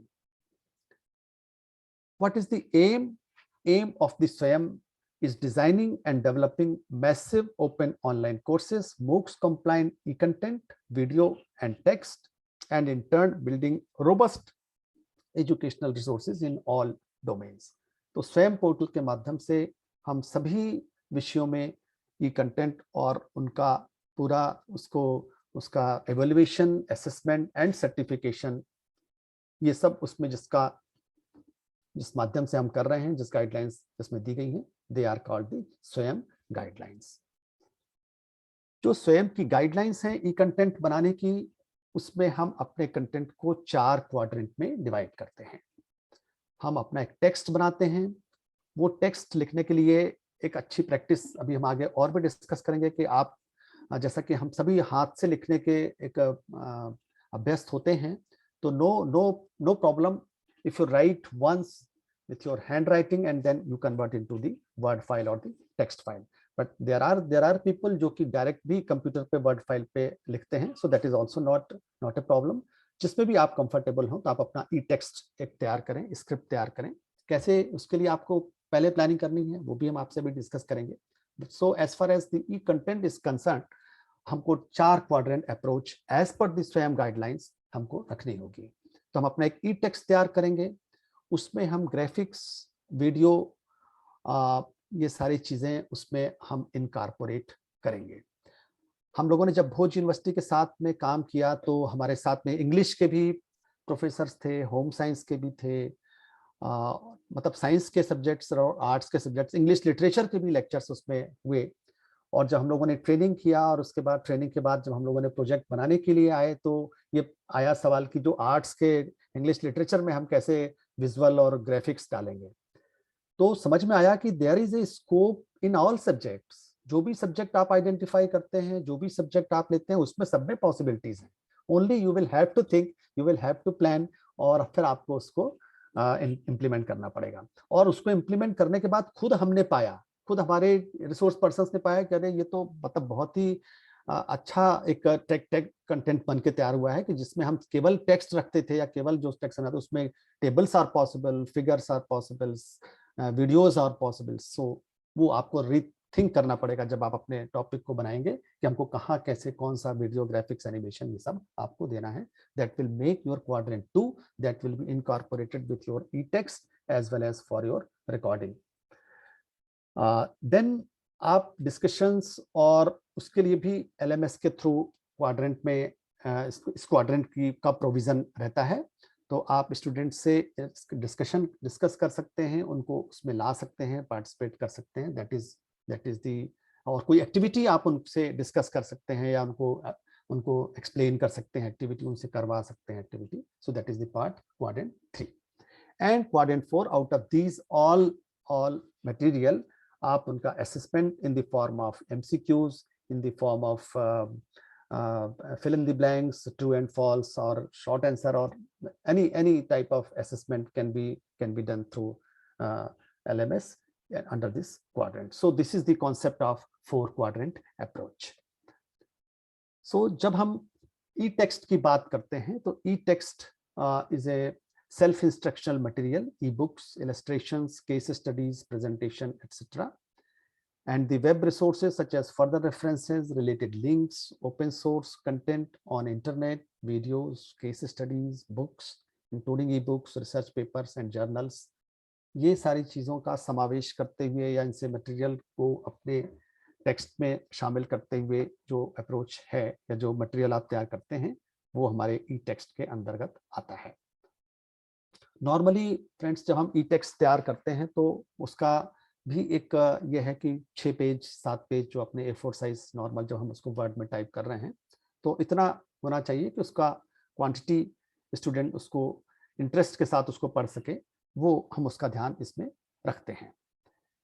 Then when you comes to quadrant 2 video के लिए, so video and audio content in an organised form, जैसा कि हमने आपको पहले बताया, animation, simulations, video demonstrations, virtual labs etcetera along with the transcription of the video, ये आप इस quadrant 2 में ला सकते हैं, आप लाते हैं.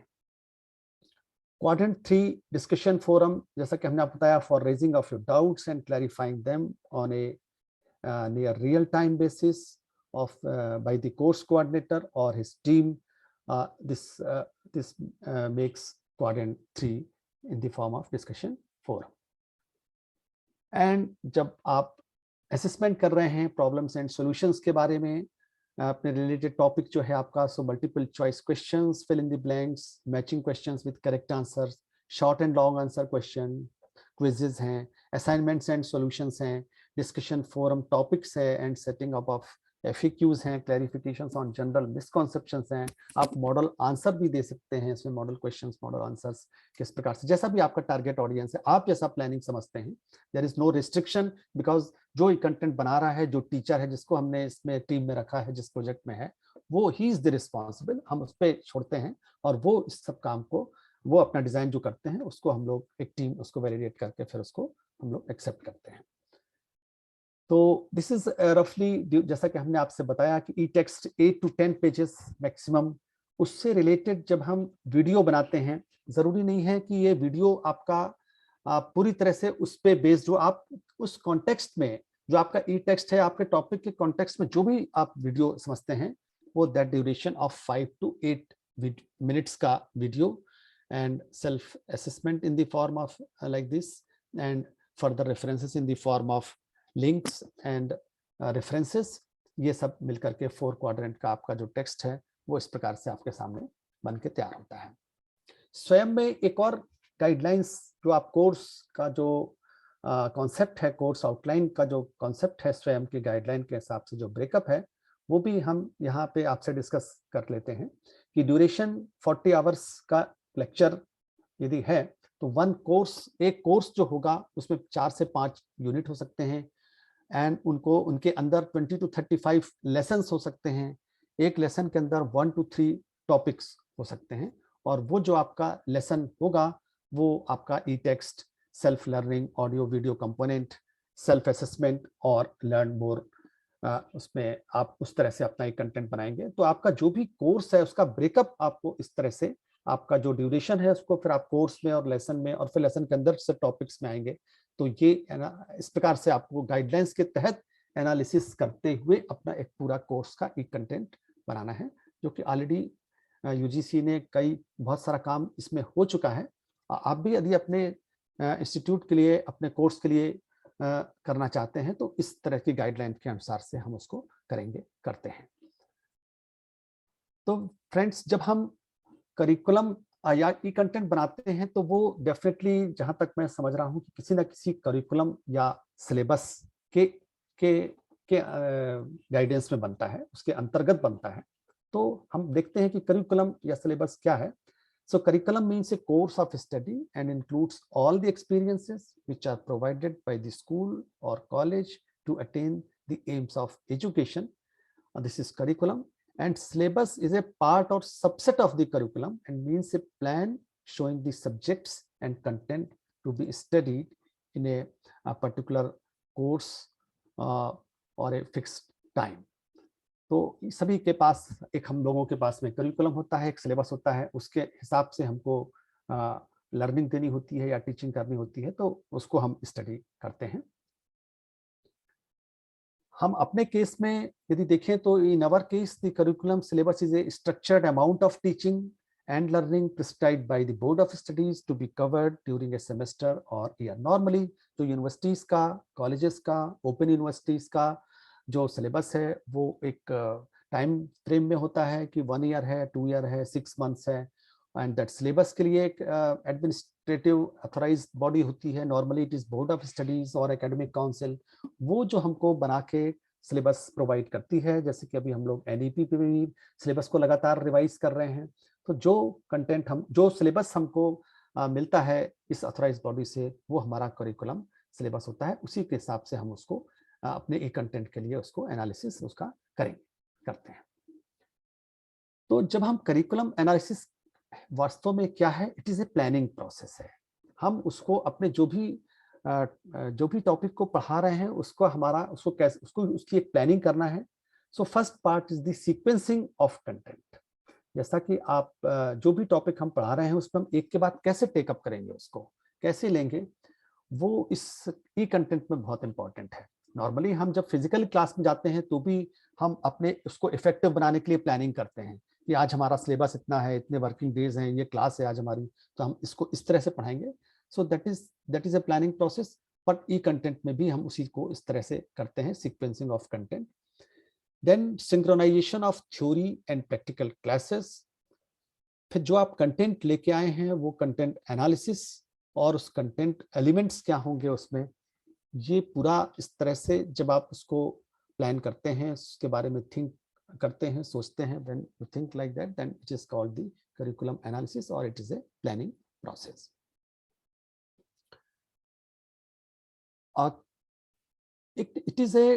It is a micro level technique. It is a micro level analysis, and it is a technique of breaking bigger parts or topics of the syllabus into smaller components in an objective and systematic way. तो इस प्रकार से जो भी topic आपने लिया है उसको किस तरह से, वो कितने देर में कवर हो सकता है, कितने पार्ट में कवर करना है, और उस पार्ट के सब पार्ट्स क्या होंगे, क्या उसमें पॉइंट्स होंगे, ये प्लानिंग एनालिसिस जो हमारे एक्सपर्ट्स हैं वो इसको बताते हैं कि आप जब इस पार्ट को करेंगे तभी आपका लेक्चर जो है आप उसको और इफेक्टिवली कर पाएंगे और आप अपना एक कंटेंट इफेक्टिवली बना पाएंगे। सो ये माइक्रो लेवल टेक्निक जो है, या जो breaking of bigger parts into smaller parts and points है, वो that is required, and these components are then arranged in a proper sequence. ये शायद वैसा ही है कि जब हम कोई लेक्चर देते हैं तो हम बहुत सारे पॉइंट्स को पेपर पे नोट डाउन करते हैं, और जब सेकेंड राउंड में हम उनको जाते हैं तो फिर उनको अरेंज करते हैं। Like that I also did last night for my this presentation. तो हम अपने उन पॉइंट्स को अपने जो भी कंटेंट है, जो भी टॉपिक्स हमको बनाना है, उसके हम उनके सारे कंपोनेंट्स को ब्रेक करते हुए लिखेंगे, पॉइंट्स को लिखेंगे, और फिर हम उनको स्क्रिप्ट बनाने के लिए कैसे अरेंज करना है प्रॉपर सीक्वेंस में, वो भी हम इसमें करेंगे। तो ये एक कॉन्सेप्ट है जिसको कि आप इस डायग्राम से समझ सकते हैं कि आपका जो चैप्टर है जिस पे आप ये कंटेंट तैयार कर रहे हैं, उस चैप्टर के अंदर जो आपका कोई टॉपिक है या मेन टॉपिक है, उसको आपने किस प्रकार से सब टॉपिक 1, सब topic 2, sub topic 3, 4 and 5 as per your requirement, as per your analysis आपने इसको ब्रेक किया है। So that is called the curriculum analysis का ये एक ग्राफिकली कैसे आपको समझाया जा सकता है, उसको कोशिश यहाँ पे की गई है। क्यों करना जरूरी है। जैसा कि हमने आपको बताया कि ट्रेनिंग में इस पे बहुत जोर दिया जाता है कि आपको इसको करना है। तो व्हाई करिकुलम एनालिसिस, आप भी सोच रहे होंगे कि क्यों करिकुलम एनालिसिस है। तो it clearly know, it helps the teacher to clearly know what is to be taught and what the students are supposed to learn. So I think it is a practical experience. कई बार होता है कि जब हम class में पहुंच जाते हैं और हमारा प्रिपरेशन किसी कारणों से नहीं हो पाता है, तो थोड़ी देर के लिए हम सोचते हैं कि कैसे कैसे बिगिन करें, कैसे पढ़ाएं। वो बात सही है कि हमको अपने सब्जेक्ट्स के सब चीजें मालूम है, तो anyhow we can go in the class and we can start. But यदि आपने इस पार्ट को किया हुआ है तो क्लियरली आप प्रिपेयर्ड हैं, clearly you can know what is to be taught and what the students are supposed to learn. आज हम स्टूडेंट्स को क्या बताने वाले हैं, क्या सिखाने वाले हैं, ये आपको हेल्प करता है वो प्लान करने में।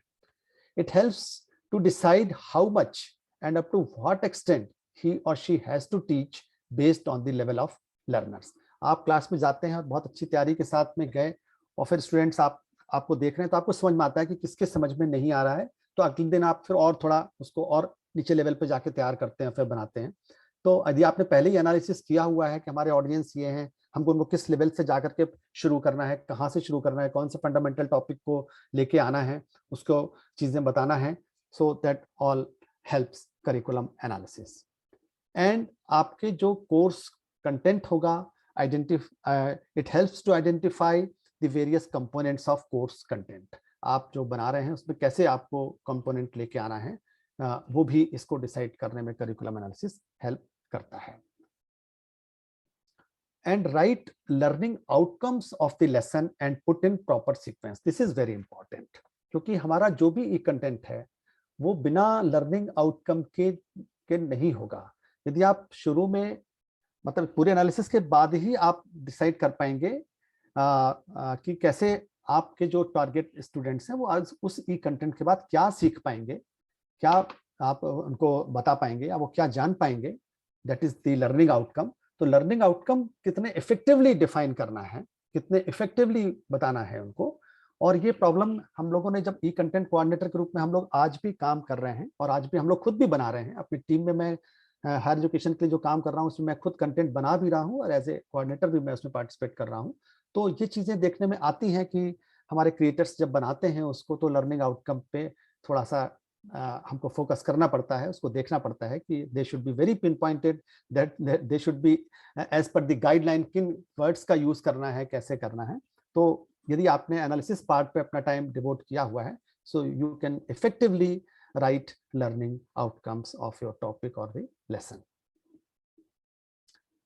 Then select appropriate instructional methods. आपको क्या मेथड लाने हैं, कहाँ पे आपको टेक्स्ट देना है, कहाँ पे आपको पूछना है उनसे, कहाँ पे आपको फोकस करना है, कहाँ अपना किस प्रकार से आपको उसको प्रेजेंट करना है। ऑल दीज थिंग्स हेल्प करती है करिकुलम एनालिसिस। तो select appropriate instructional methods and strategies and आप उसको अकॉर्डिंगली प्लान कर सकते हैं। Then plan for various instructional resources to be developed, procured or collected. This is very important. जब हम बनाने के लिए बैठते हैं तो पता चला कि हमारे पास में ऑफिस जो था वो 2007 है हमारे कंप्यूटर पे, और जब हम उससे फाइल बना के ला रहे हैं तो वो 2018 पे नहीं ऑपरेट हो रहा है या प्रॉब्लम हो रही है। तो जब हमने यदि प्लान किया हुआ है करिकुलम एनालिसिस में, हमने देखा हुआ है कि हमको आगे यहाँ तक जाना है, तो हमारे पास जो भी रिसोर्सेज हैं, जो भी हमको लगने वाले हैं, वो हमारे पास हैं या हमको कहीं से प्रोक्योर करना है या कलेक्ट करना है, वो सारे हमारे पास पे किसी ना किसी तरह से अवेलेबल हों, ये प्लान करने में आपको आपका करिकुलम एनालिसिस आपको हेल्प करता है। And to decide the sequence of the content to be taught. बिल्कुल सही बात है कि यदि हम सीक्वेंसली एक के बाद एक कॉन्फिडेंटली बताएंगे कंटेंट को या अपने क्लास में बताएंगे, तो वो डिलीवरी उतनी स्ट्रांग होगी और उसकी एक्सेप्टेंस और उसका रिजल्ट भी हमको उतना स्ट्रांग मिलेगा। सीक्वेंसिंग ऑफ द कंटेंट, कैसे क्या चीज कब बतानी है, कितनी बतानी है, वो आपको करिकुलम एनालिसिस हेल्प करता है। Then plan and design suitable laboratory experience and demonstrations and to frame various types of questions for formative and summative assessment. तो आपको कहाँ पर अपना डेमोन्स्ट्रेशन देना है, कहाँ पर लेबोरेटरी का पॉइंट इंक्लूड करना है, और असेसमेंट आप बीच बीच में कैसे कर सकते हैं। All this things can be done through the curriculum analysis. Then what are the elements of content analysis? जब आप किसी भी अपने सिलेबस सबके सामने है, उस सिलेबस का कंटेंट सबके सामने होगा अपने अपने सब्जेक्ट से रिलेटेड, तो उसके एलिमेंट्स क्या होंगे? तो नॉर्मली जो हमारे कंटेंट एनालिसिस के एलिमेंट हैं, they are the facts like places, events,